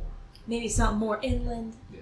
Yeah, that might be a good idea. If you don't want to go to a different place, yeah, getting yourself like out of the water. Again, thank you both so much. And I hope you have safe travels ahead for both of you. Thank you for the wine. You see he goes back inside to be back with that. Okay. So, that done. We both did. What? Going back to that fucking bar. I was gonna say, what time is it? It would be around like 9-10 now, like that time frame between. She holds up the bottle. It's just like, you kind of hear just like, not growl, but like, it's like, yeah. First of all, do we need to take care of are your legs alright? Where are we going? There's the tavern, which has some rooms. Since there wasn't much camping space, that's where you were going to hold up. You're not gonna camp in the fucking swamp. Exactly. That's what Fuck I mean. that Because you're typically a camper outside of places. shit. Yeah. But there isn't really space, so you had to hold up in that. Like Yeah. that room in there. Yeah, so she's gonna get a room in there. I'll take care of it. I'll take care of it. You sure? Alright. Yeah, I'll go ahead and I'll just really excited about having a bottle of wine. But your legs are alright, darling. That will be. Okay, good. And then she's just like, let's go. And she like links her arm again and she just starts walking. Do you still allow her to do it? Yes. She has her jacket over her arm, but then she like has her bottle of wine in her other arm. As you walk in, back up through the stairway, being more dark and less visibility, but you see the lanterns glowing even a little brighter. Still that dim light, but lighting that pathway just faintly. Almost for Ravenna. Almost a elegance to it on how it looks. It looks more elegant at night than it does during the day, oddly. Well, this gets a little bit more nicer at night than it does during the day, don't it? You find yourself back at the Stillwake Tavern, and the old lady is still behind the counter, but it looks like she's getting ready to close up the bar portion of the place. Oh, you're back. How are you doing? She's not like mean, but she just kind of blanks at her. You look a little haggard right now. I feel haggard. Do you need a place to stay? Yes. So, just for a night, it's 2 gold pieces. Fishes it out. And we do have double bed, like two twin beds in each room. So She just looks at you. Are you alright with me, Bunk? Because I don't mind getting another room if you're like, I know you just met me today. Separate rooms. separate rooms. We can do that. That's not a problem. She gets in her coin purse and she like. Alright, so 2 gold pieces each for the room. Now, are you both drinking downstairs as the tavern's closing, or are you drinking in one of the rooms? I know how I am right now. I'm not quite ready to go to bed, but it's completely up to you. I tend to stay up a little bit later. Would you like to join me for a bottle down here? Okay. Is it all right if we go ahead and sit at the tables tonight, lovely? I promise that nothing will happen. Yeah, that's fine. Do you need some glasses? Oh, please. Nice. She's like, nothing too fancy, but it's just like the normal, typical, like a tall glass. That's perfect. Any vessel works. What kind of glass is it? It's just like a typical tall glass, like, similar to this. Oh, okay. And like Ravenna, when we sit down, she'll just like easily and gracefully just goes right into the booth, and with so much ease, just wine, and then she just starts pouring a little bit. And she'll pour a little bit, and then she'll How much do you say is in there? like Like an actual like a wine serving. Stares. Oh, I see. Hold on. Let's see. And she'll like hold it for a little, so you'll get like 2 servings of wine in the cup. And then she'll sit there and she'll just like spin her glass and like smell it. And Corrid don't drink wine very often. When she does, she still don't care. She's looking at you, smelling it and stuff. She's like a giant gulp, like like she drinks 1 serving and 1 drink. As you gulp the whole thing down. About half of it. About half of it. You gulp half of it. It is red. It's a finer red. It's got a little bit of a sweet taste to it, but not too much. Like, it's not too sweet. But as you gulp it down, you don't drink wine as often, but it does have that more potency to it. So it kind of kicks you a bit in like that in your head for like, oh, you feel that little buzz and like spin for a quick moment, especially with everything you've been through today. It's kind Right. of, Oh. you're No. already feeling weary. It's like you see Corrid kind of for a moment, just like. You definitely are not a wine drinker. You just see like Ravenna like sipping. I don't drink sweet things. Well, in a way, darling, that's too bad, but maybe that might be something we can change for the future. Anyway, I think you did mighty fine out there today. They're the same about you. Thank you. Stupid, I won't lie, I was a little bit pissed off with the fact that my mind got taken over a little bit too much out there. And she just kind of sits back and like continues to like spin her cup like she's used to wine glasses. What she's making do. You have no idea what that was. I don't. Honestly, very Fey looking esque, but honestly, I don't know if it was just some abomination or just a complete person thing that I have never seen before. she goes and she downs the rest of her wine. You really do. I hate the swamp. What made you land here? I didn't have a choice. Really? Are you drunk right now? Or like buzzing? Yeah. And she kind of like, she says that, she goes,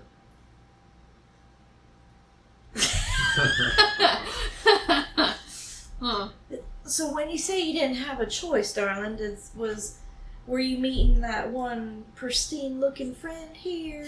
She like looks at her real hard. Is he- Friend, no. Meeting, yes. Well, that hurts. Why would you say I'm not your friend? Oh god, and she's gripping that glass. You just see her like. You're right, baby. Yes. Alright.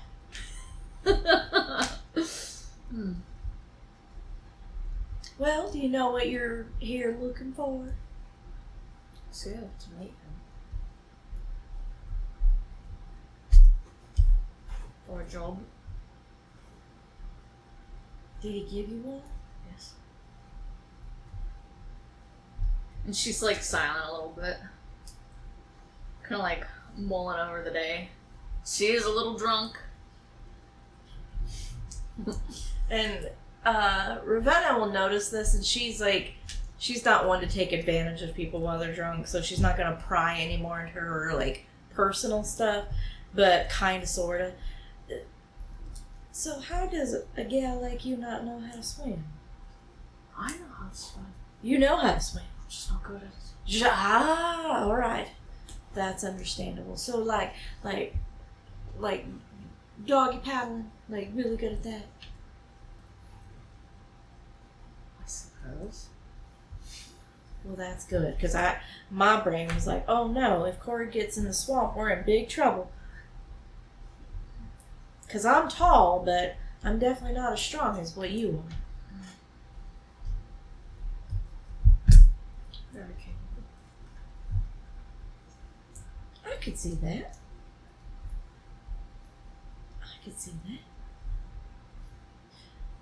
So you might be slightly buzzing, so I'm not going to pry too much into your mission.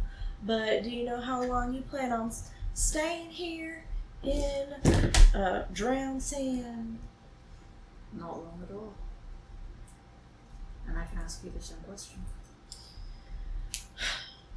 I have a feeling I'm not really going to find the information here that I need, so honestly I'm probably just going to be passing through myself. Come with me. Well, where are you going, darling?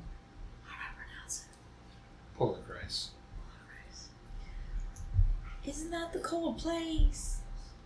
Well, I guess. You know, and she like kind of like if somebody actually was like sweaty or muggy, it's like, I could handle the cold. I think that'd be all right. Is that why you're wearing so many furs? No.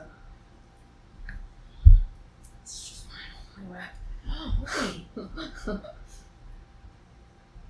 We might need to find you something more acclimated for these warmer climates, but when we could, makes sense. But cold never bothered me anyway. So you'll come with me. Yeah, sure. I don't mind at all. You're not gonna like kill me or anything, are you? Why do that? I don't know. But we can talk more about your mission tomorrow, if you would like. You can tell me like why you're going to Polar Crest. Yeah. How old are you, darling? 53. You're 53. 33. Oh! Ravenna can't hear. Oh my god, that could be one of her things. She's slightly deaf like I am.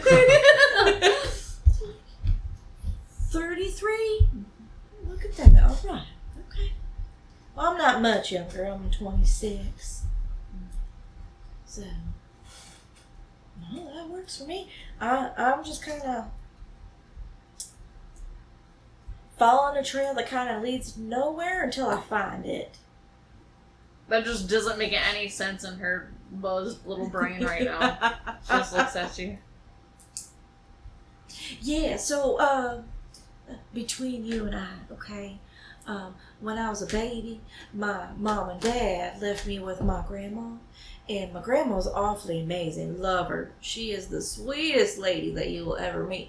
But she kind of gives me those half-truths. She doesn't want to tell me what happened to my parents.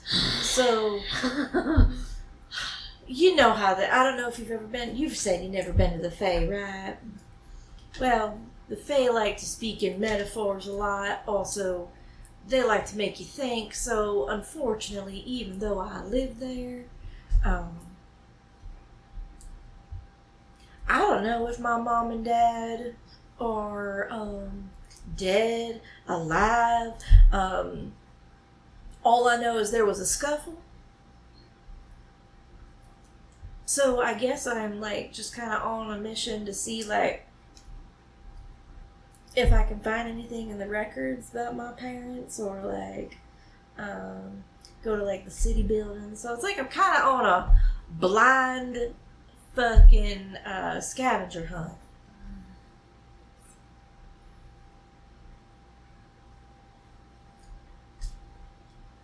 Mm-hmm.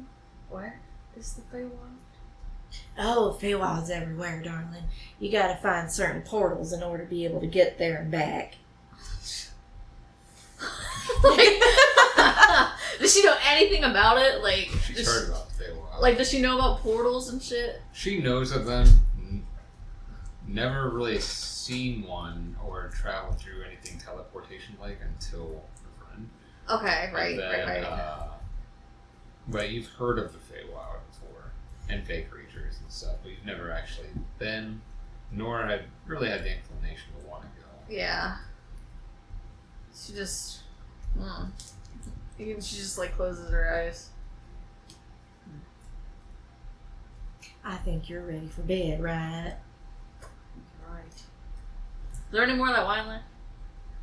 Yeah, here. She goes ahead and she, like, pours a little bit more in her glass, and then she pours the rest in Corrid's glass. She downs the whole thing. She Ravenna just kind of like giggles to herself. Make a constitution check. Oh, shit. Uh-oh. Uh-oh.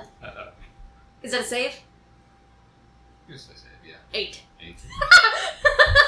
Uh-oh. So after you down it, what do you do? She looks at you. That's it. And then she gets up. As she looks at you, just kind of stares and gets up. You just feel like you're feeling real wobbly. Stumbles. Stumbling. A little bit of the chairs when you like knock into them. There's like on the floor, like real loud. It startles a little bit. Like, dear goodness. How tall is she again? 6'3". 6'3". Oh, so in Ravenna's mind, normally this is where she would like take advantage of like the situation, but she's like, no, not this one. So she's gonna stand up, and you don't realize this in your drunken state, I wouldn't think, as like, even though she's 5'9" and you're 6'3", they're still like that, but when she comes up behind you, you feel like this strength to like straighten her back up and like guide her to her room, like just kind of like almost picking her up by like the like kind of like just keeping her upright, keeping her upright, but she's like very stable. Like there's a strength behind Ravenna's grip. She just trying to shrug her off, and she doesn't let it happen. I hear fucking Chinese. Fucking swans.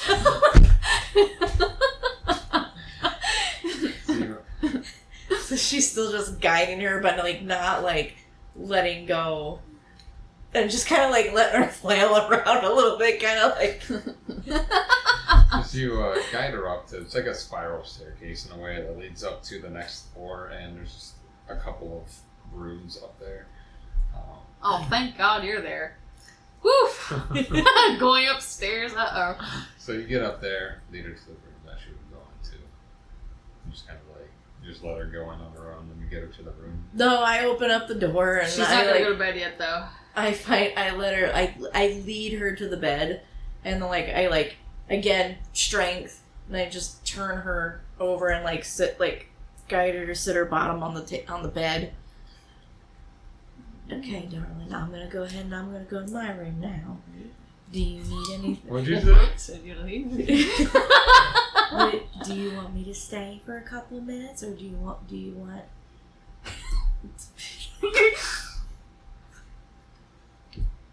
She's like holding your shoulders now, and you just kind of see Ravenna like.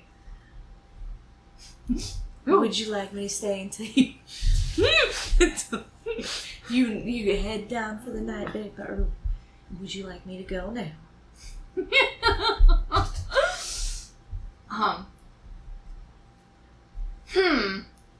She is pretty drunk. She is drunk. What would Corrid do? She's gonna look at you. Not hear a word you said. How close are you? Pretty close? I want to say she would maybe be like eye level, but maybe like maybe arm's length. Yeah, she like leans like forward. a bent arm's length. Yeah. Like a little wobbly. Beautiful eyes. How does Ravenna react to that?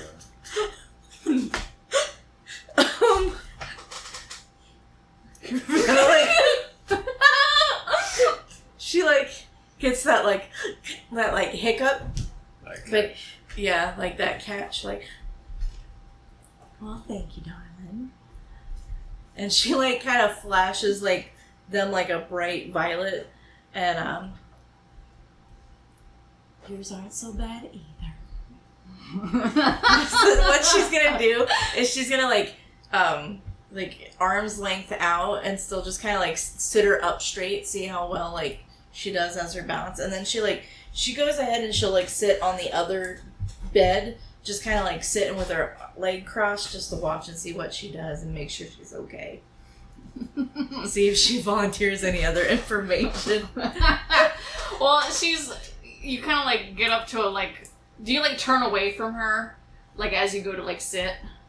Oh no, she's she's so graceful and Right, so- she can just let go, sit you up, and then she just backs up and then she just kind of sits. So now that she's kind of sitting down, no more walking. There's a nice comfy bed. She's gonna stand up.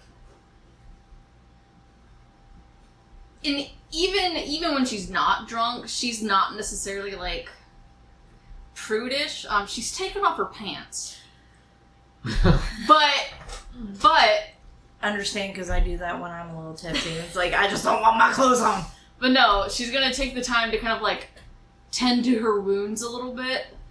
And I don't know if she has any bandages. If she doesn't have any bandages, she's gonna maybe rip her shirt a little bit. I would say because of what you do, you would have some bandages, or at least even torn pieces of cloth that you would wear for bandages. So that's gonna be what she's kind of doing, very crudely, because it's definitely not as bad since she took that health potion. But I feel the wounds would still, because right now she has she's half health, basically. They would still be there. Yeah, so she's just kind of doing that, very focused on her legs, and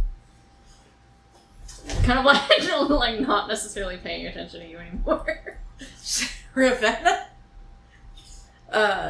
she leans back with her arm on the bed like this. Her legs are still crossed, and she still somehow has her glass.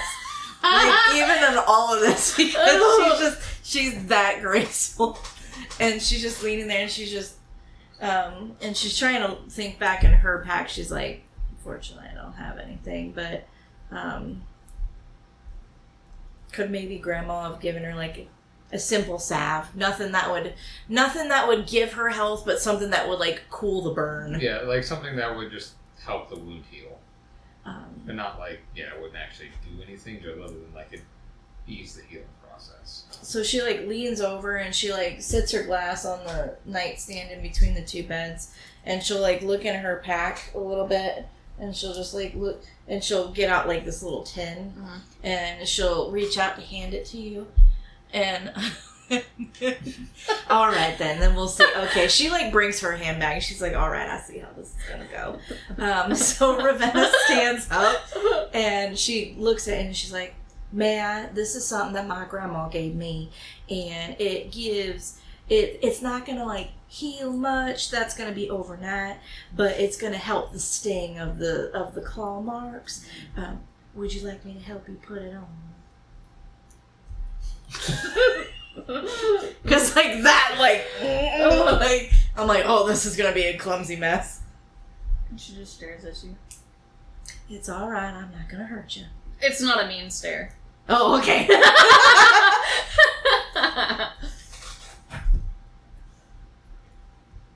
So Ravenna's gonna come and she's gonna like smile to herself, and she like nods, and she'll like kind of like turn Corrid like towards her, but like she like gets on the bed and like she's like, how is it, like her legs are facing this way, but she's turned, so she just kind of like takes the salve and she starts like just like where the scratches have gone in and like down, she's just gonna like very gently just kind of like, She's just watching. and she just,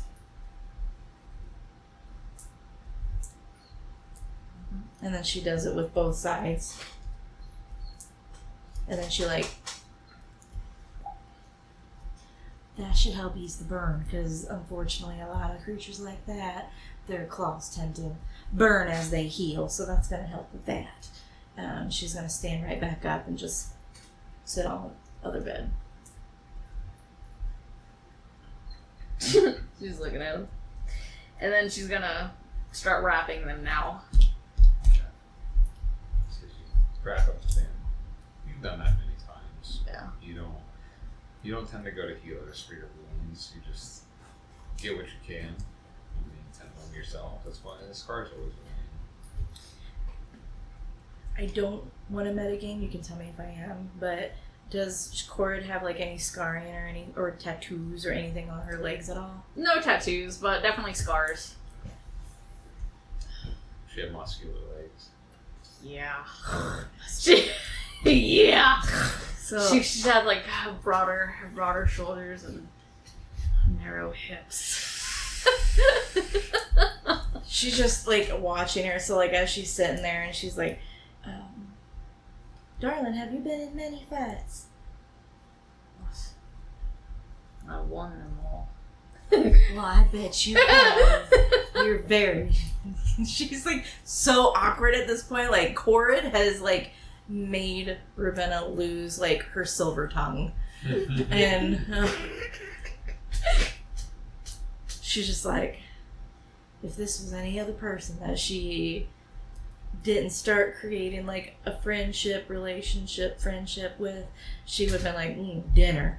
But she's like, just gotta wait and be patient. I bet you did win them all after how I saw you fight today. That makes perfect sense. Did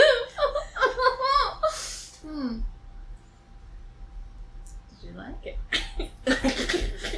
Watch. She's drunk. She's drunk. It's fine. I totally. No, what'd you say? I said, did you like it? Like watching you fight? Well, of course I did. I love it when a lady can handle herself out without a man. Men can be very annoying sometimes. That we can agree upon. So with us both being out there, the fact that I had my chain around its neck and then all of a sudden you came in and like completely knocked them out. Oh my, that was a very good hit, and I can appreciate that.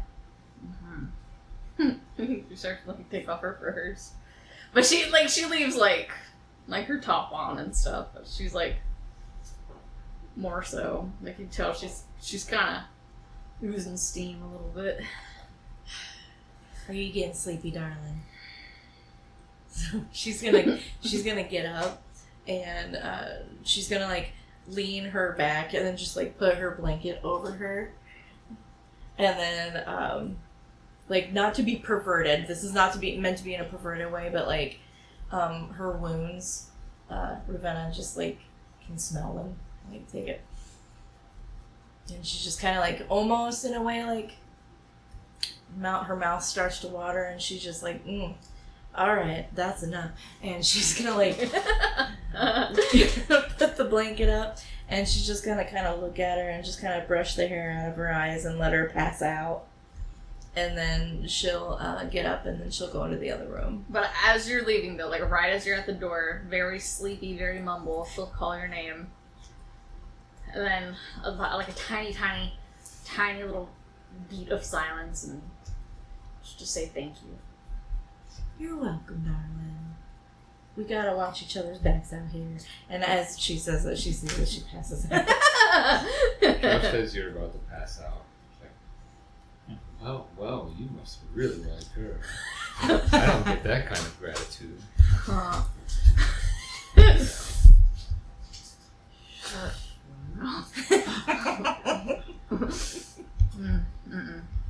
She like rolls over. No.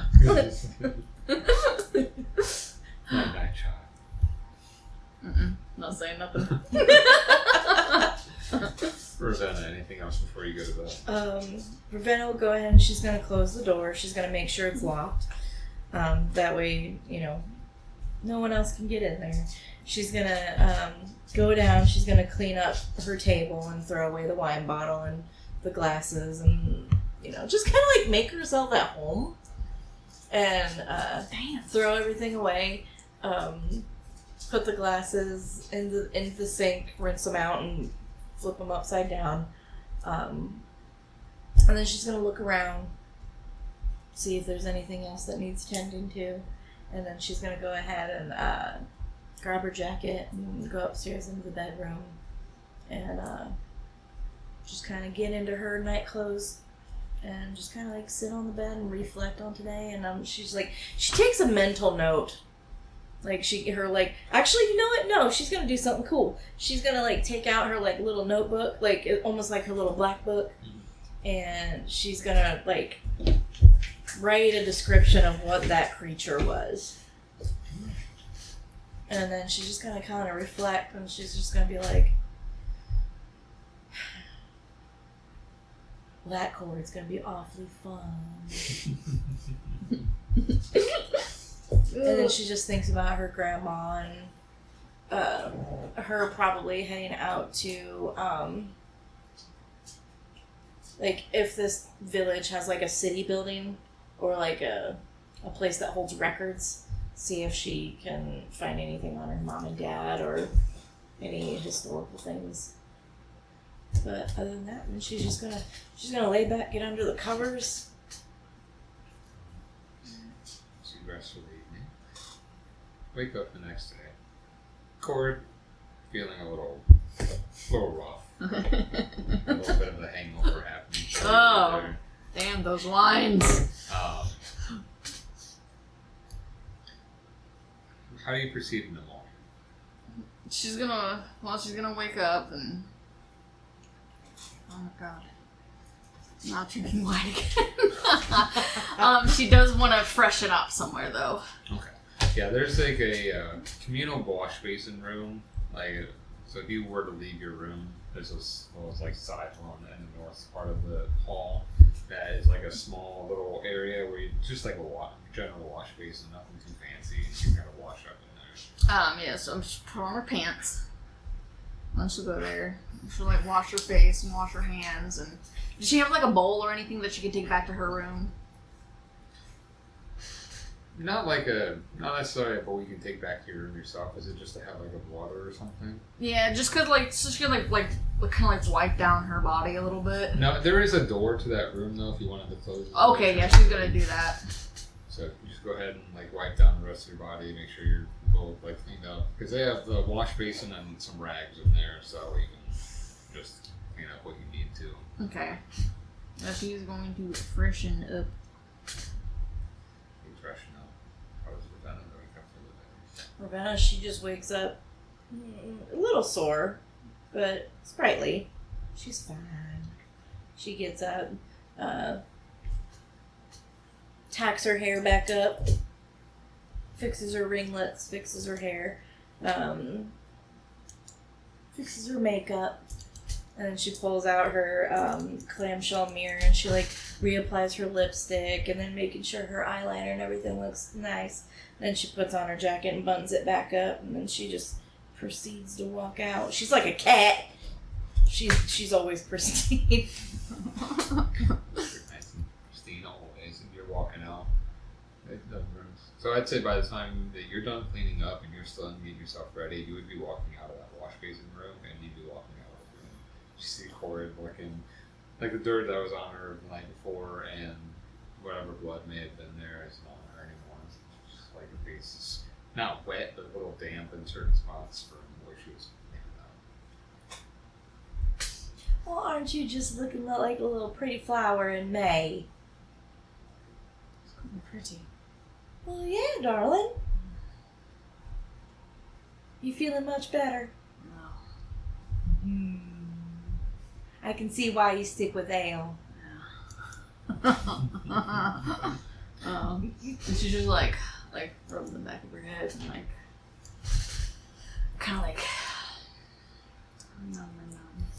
don't feel good. You ready for breakfast? Yes. Alright, so Ravenna's gonna she's gonna signal Corrid, like you can go first down the stairs, and then Ravenna's gonna follow behind her. So, going down, getting breakfast. Is there anything you're wanting to talk about over breakfast? She's gonna focus on her food. Like real. And with her focusing on her food, Well, she's going to focus on her food.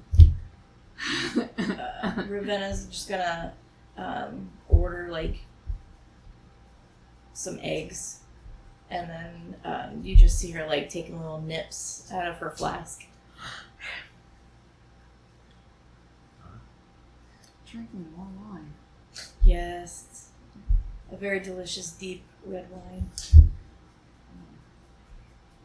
Make a perception check. With disadvantage because you're drunk.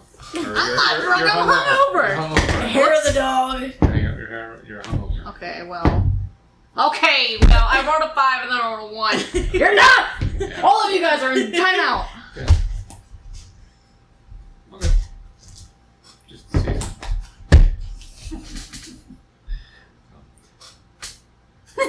Her head hurts. Yeah, she's not all there right now. Wine freak. She don't say that. So, with your path ahead, With my what? path ahead, like what you're doing, Yeah. where are you? Obviously, you want to go to Polar Price. Mm-hmm. Directly, or were you wanting to hop islands? She definitely wants to go directly, but she realizes that she is no longer traveling by herself and she needs to be a little considerate. Do they have their food yet? You guys have had Okay, because she's she's not dainty about it. She's over her food, I love it. wants to eat a bite. I'm going for mouth off. You just see Ravenna watching with a not a smirk, but like a half, like an endearing smile. closed mouth smile. Mm-hmm. Anyway, you need to go. Honestly, I can go just about Anyway, I don't have a particular line of travel. Continues to shovel food in her mouth. Do you have to, like... Do you have... Well, I guess I should say, like, since you're feeling a little bit better, I didn't want to ask you last night, you know, why are you going to Pull of Christ? Like, is there something special you need to do, or do we need to, like, take steps before we get there? Hey, now. If I'm being completely honest, Yeah. I couldn't tell you. What do you know, I guess? Devil. she just not. She don't mean like an actual like demon devil, but you know he's a tiefling. Oh, this is for that well-dressed gentleman that you were with yesterday. Do you know who he is? No. Well, was he a gentleman at least told you what you needed to do, or was he just like, hey, go to Pull of Christ and then I'll tell you more when you get there? Pretty much. Ah, okay. So, did he give you a time limit? No. The sooner the better. I mean, if you need to go directly there, I have no qualms about it. You go directly to that You can do that. I don't mind at all. end. Like, what I might do today is when that she like looks at her pretend watch. Her sundial. Yeah, her sundial. I'm just gonna wait for the record building. I don't know if they really have one here. I'm gonna see if I can find it and see if maybe I can find something. But other than that, I don't really have any other plans. I'm fine with that. Make sure you eat plenty. Put a lot of bread on that tummy now. She has. I'm assuming she has a loaf of bread. Just bread. Yeah, Yeah. it was definitely bread. So grab. Like she's not looking mean at you, but she's just staring at you eating the bread. Oh my god. You are so adorable. You and I are gonna get along. Don't call me that. What? Don't call me that. What, adorable? Why not? She doesn't smile. You know what? You are adorable. In my eyes. You are so adorable. Oh. I just love when you get all scrunched up in your face like that. It's so, just so fun to see. You can find that building. Are you alright? Yes. Can I make an insight check? Make a deception check. Uh-oh. What'd you roll? 15. Okay, I rolled a 2. There, I'd say you notice something's annoying her. Like it just came like, but you don't know exactly why. She's gonna clock it, but she's not gonna press it because she had a rough day yesterday. And then she got tipsy, and now she's hungover. Oh. I hate that man. She doesn't say that. That's me. Well, alright. Well, I can, you know what? Why don't you stay here and eat, and I'll take a track over. You don't have to come. I feel like at this point she's probably about done. Yeah. I mean, she's not dainty. No, I feel like She's like- alright. Like, whole egg. Like, she'd be a scarfer for sure, just like eating it real fast. Alright. Well, would you like to come with? yeah, she'll grab the bread. Tell you one thing. Yeah, you want to take that bread with you. Leave like a piece of gold or something, however much it costs. So the breakfast is usually complimentary with the Oh, okay, never mind. Say- She'll leave a piece of gold anyway. like a tip. Yeah. There you go. A tip. Tip of gold. Because she definitely, it's a little crummy. She's used to being outside. She's not used to, you know, like, it's crummy. Just shove the plate there. She's not cleaning up after herself. That's what they get paid for, so. No, that's perfect. But Ravenna's gonna stand up and she's gonna like dust her bottom off again and like just make sure her jacket's buttoned and kind of straightens herself back out. You ready? Mm-hmm. You walk out and you're looking for a records building. Yeah. Are you just looking, or are you asking about? I will ask about because obviously I don't know where anything is. While you ask about, she's following you. Following your lead. Ow. Okay.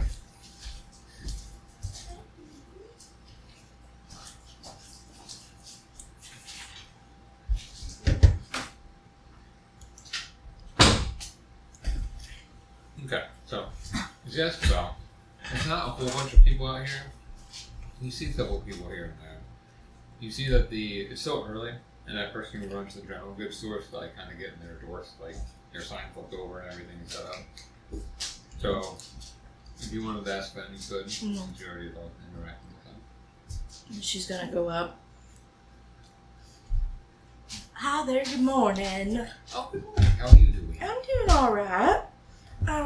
Say, by any chance, does this little village have a, like, an archives or, like, a record keeping of, like, civilians and news and different things like that? Unfortunately, not here. It's a bit small for that. We don't really have much of import here. The only place I can think of that has archives is Emberhold here, which is the capital. But I do know that if you go to other islands, some of the ports have more information, or their capitals definitely have information. Well, now, that does put a damper in my plans. Was there anything in particular you're looking at? How far is Emberhold from here? Oh, it's about a week's travel. Oh, fuck. Alright. Does she say that? Oh, yeah. And she says, fuck. Mm-hmm. Cord goes. Bill. You're not getting my sandwich. Lay down.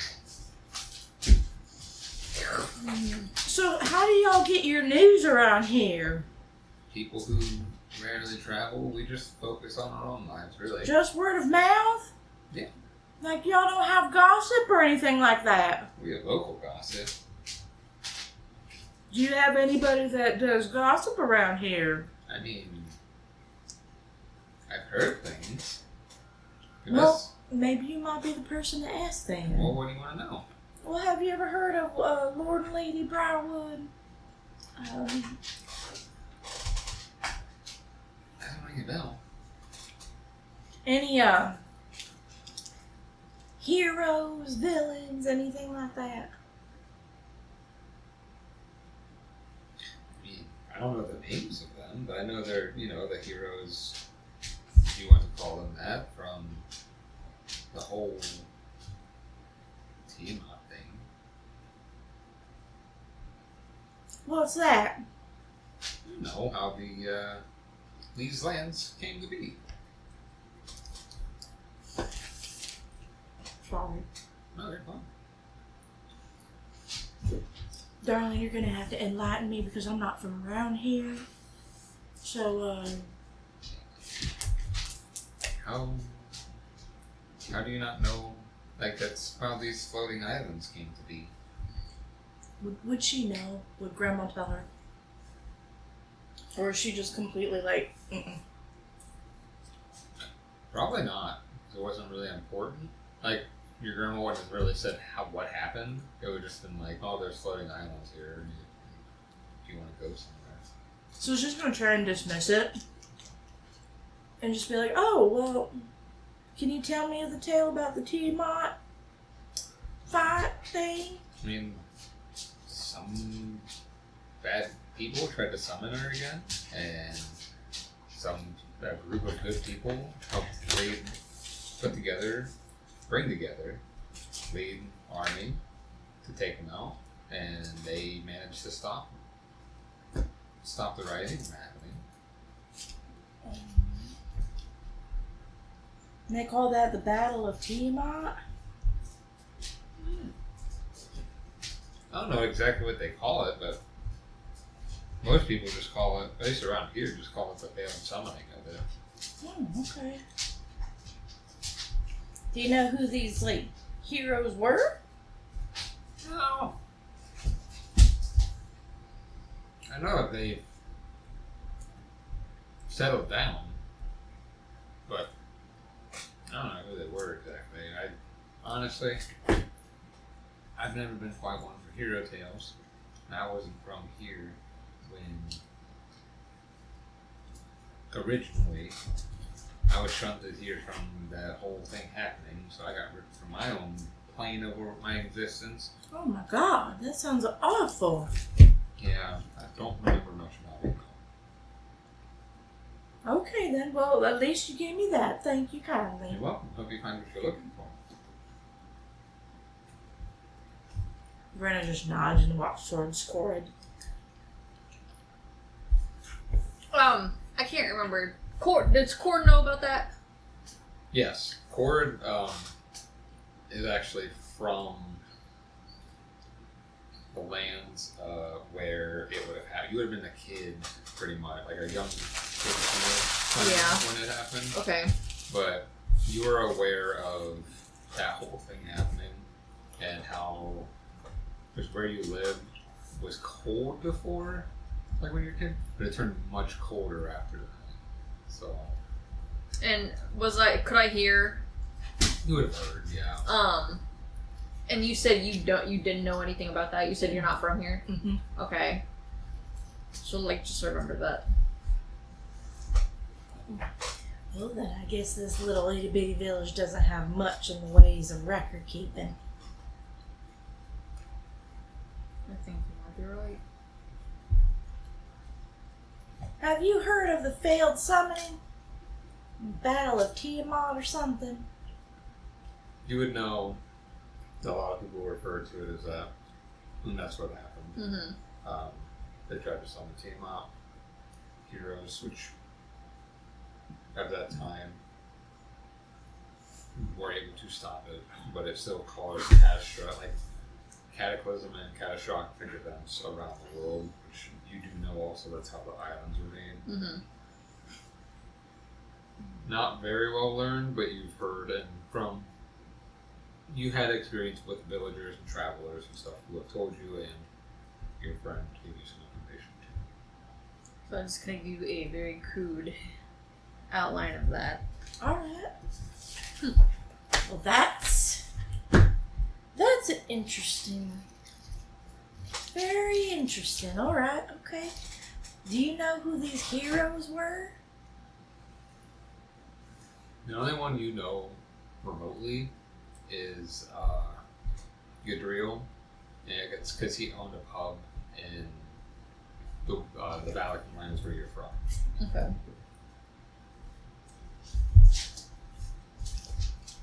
You didn't know that. I do not. I'm not sure quite what that's about. Where was the swamp at you from? Oh, can I recollect when I told her that? Was she drunk? Well, you said you were first. You said you were from a swamp and like the Fey, whatever. Yeah, before that was before she was drunk. yeah. Okay. But yeah, go ahead and ask that again. Where did you say the swamp was from? Oh, a swamp in the Feywild. We have Feywild here. Yes, but it's not the only thing. Oh.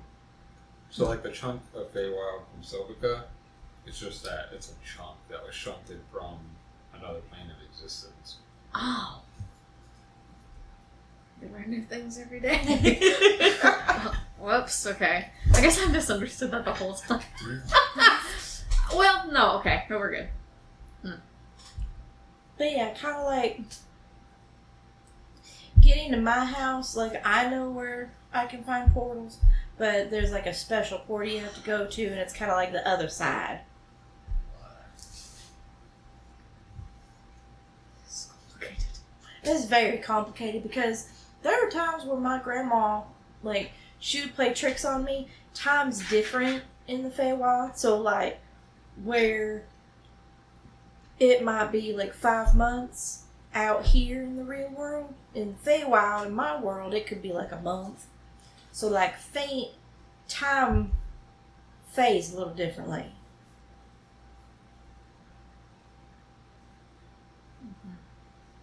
So it is a very odd place, but needless to say, I don't know anything about this whole Battle of Tiamat or the failed summoning, but I guess maybe that's at least a place to start.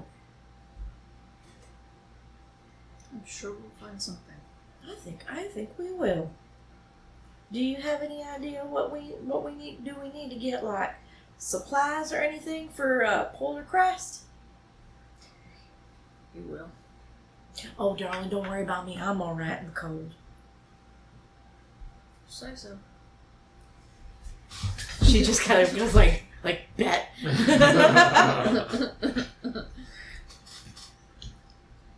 She's ready to get there.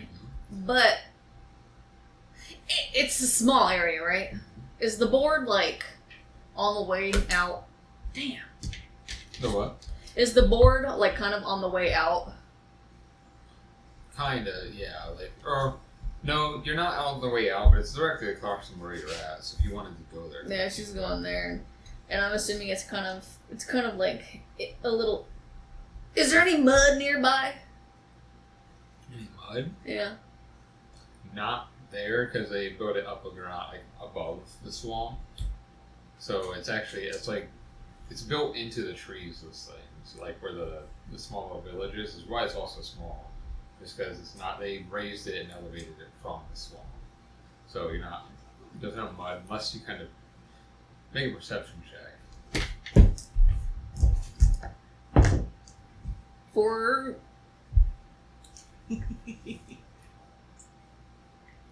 19. 19.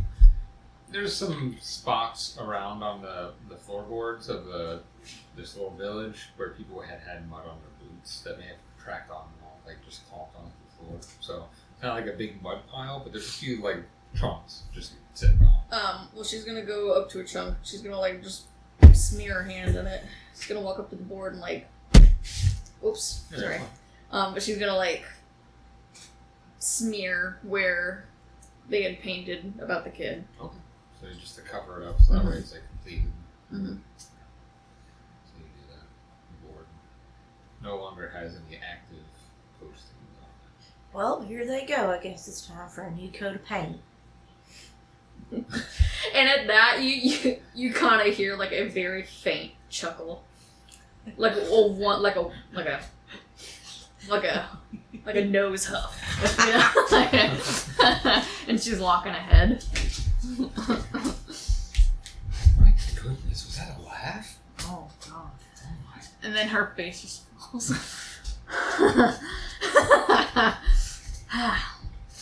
You know you love having me around. She shakes her head. Ravenna's just watching.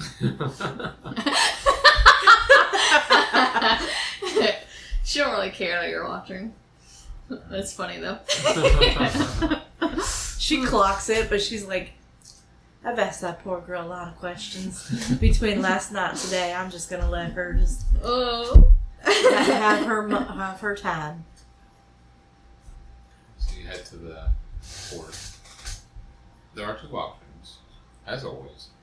If you're doing the animal cages, well, in this one especially, you'd have to like kind of jump into the cage, but you'd have to go island to island. Okay. But there's some magic gondolas as well, which are just a little more expensive if you want to go straight to which way where you want to go. How much does it cost to go all the way up with the gondola? For the gondolas, so where you're at, you know, it would be 40 to get the polar price. Per person or per gondola? Per gondola. So like if you both. I don't mind chipping in. Although I do think it's kind of rude that gentleman wants you to go up there and he couldn't give you money for fare. That's always kind of rude. It's kind of like when a lady goes to the powder room and you have to leave a tip. If the gentleman's taking on the day, he should give you a tip for the powder room, just like it should be. He should have paid for your fare up to Polar Crest if he wanted you to go up there. You kind of see her like look up a little bit. It's like, yeah, I should have.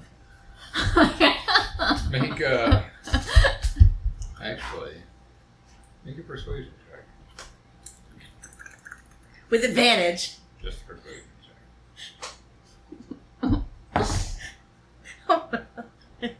E9. 9, 10, 11, 12, 13. As she says that, you're like, pressure. I'll pay for some of it. I'll pay for your half when I see you again. Alright. So do 20. Alright, and then Ravenna will put in her 20. Oh, it's funny. I still think if a gentleman's a gentleman, especially one how, like, fairly dressed he was, he might be having a conversation with me if he ends up being up there. And she just kind of, like, flourishes her jacket and, like, buttons it up again and, like, hops ever so gracefully into the fucking cage. How far of a hop? Oh no, you're going to the gondola, so you don't. Oh, thank never God. mind, sorry. I was gonna say, like, if it's a big She'll hop. go ahead and she'll just gracefully walk into the gondola. Yeah, you don't have to hop away. They actually have that like right up to the docks. Okay. So you're good. You're She good. lets you go first. Talk about population control, Jesus. As you get in, it's like, I don't know if I like her as much as I thought. She's testing my nerves just a little bit. Oh, testing it out, yeah. What how that feels. And what she does is she, like, sits in, like, the, like, maybe, like, the back end of the gondola, and she's just sitting there straight up, and, like, her legs are crossed at her ankles, and she's just sitting there ever so elegantly looking out, just looking around. And she'll just sit and, like, lean back. What does it look like? The gondolas? Yeah. So that, like, these gondolas, these are like one of the more pristine things here because they're used on all of them. So they look just like the gondolas used on the swamp, but they have more of a, they have gold, like, filigree around them. And they kind of emanate like a very faint, radiant light to kind of help light the way, especially on those, like at night if people are traveling. So it's literally just a boat that just floats, and when the dock keeps give the go ahead, they just float to where they're supposed to go. Okay.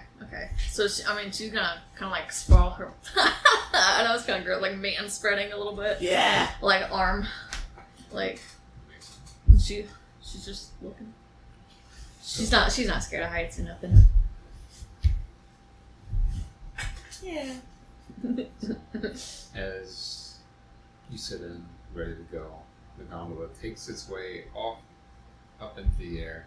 Not like a steep climb, but these, as opposed to what the others do, these do go like a boat would through water, so they kind of have to circle around a bit to keep it from doing that like steep incline. So they just kind of slowly circle around up, and you pass through the air. It's a nice clear sky.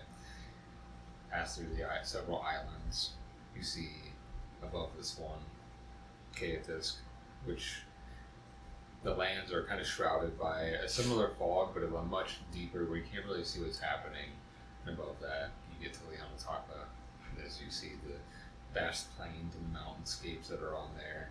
As you pass, like in a closer view, you can see faint little imagery of like small tribe-like placements, and then you get up where the cold starts to hit you a little bit more. Corrid starting to feel more at home. Yeah, she like takes it like a deep, nice, crisp breath. And Ravenna doesn't like really affect you, but you can definitely tell there's that more nip in the air where it just kind of makes your clothing and everything feel tighter than it normally would, like just more stiff and just not less agile, but you can just tell that cold is in there. And you reach the dock to that port sound there, and that's where we're going to end. For the next one.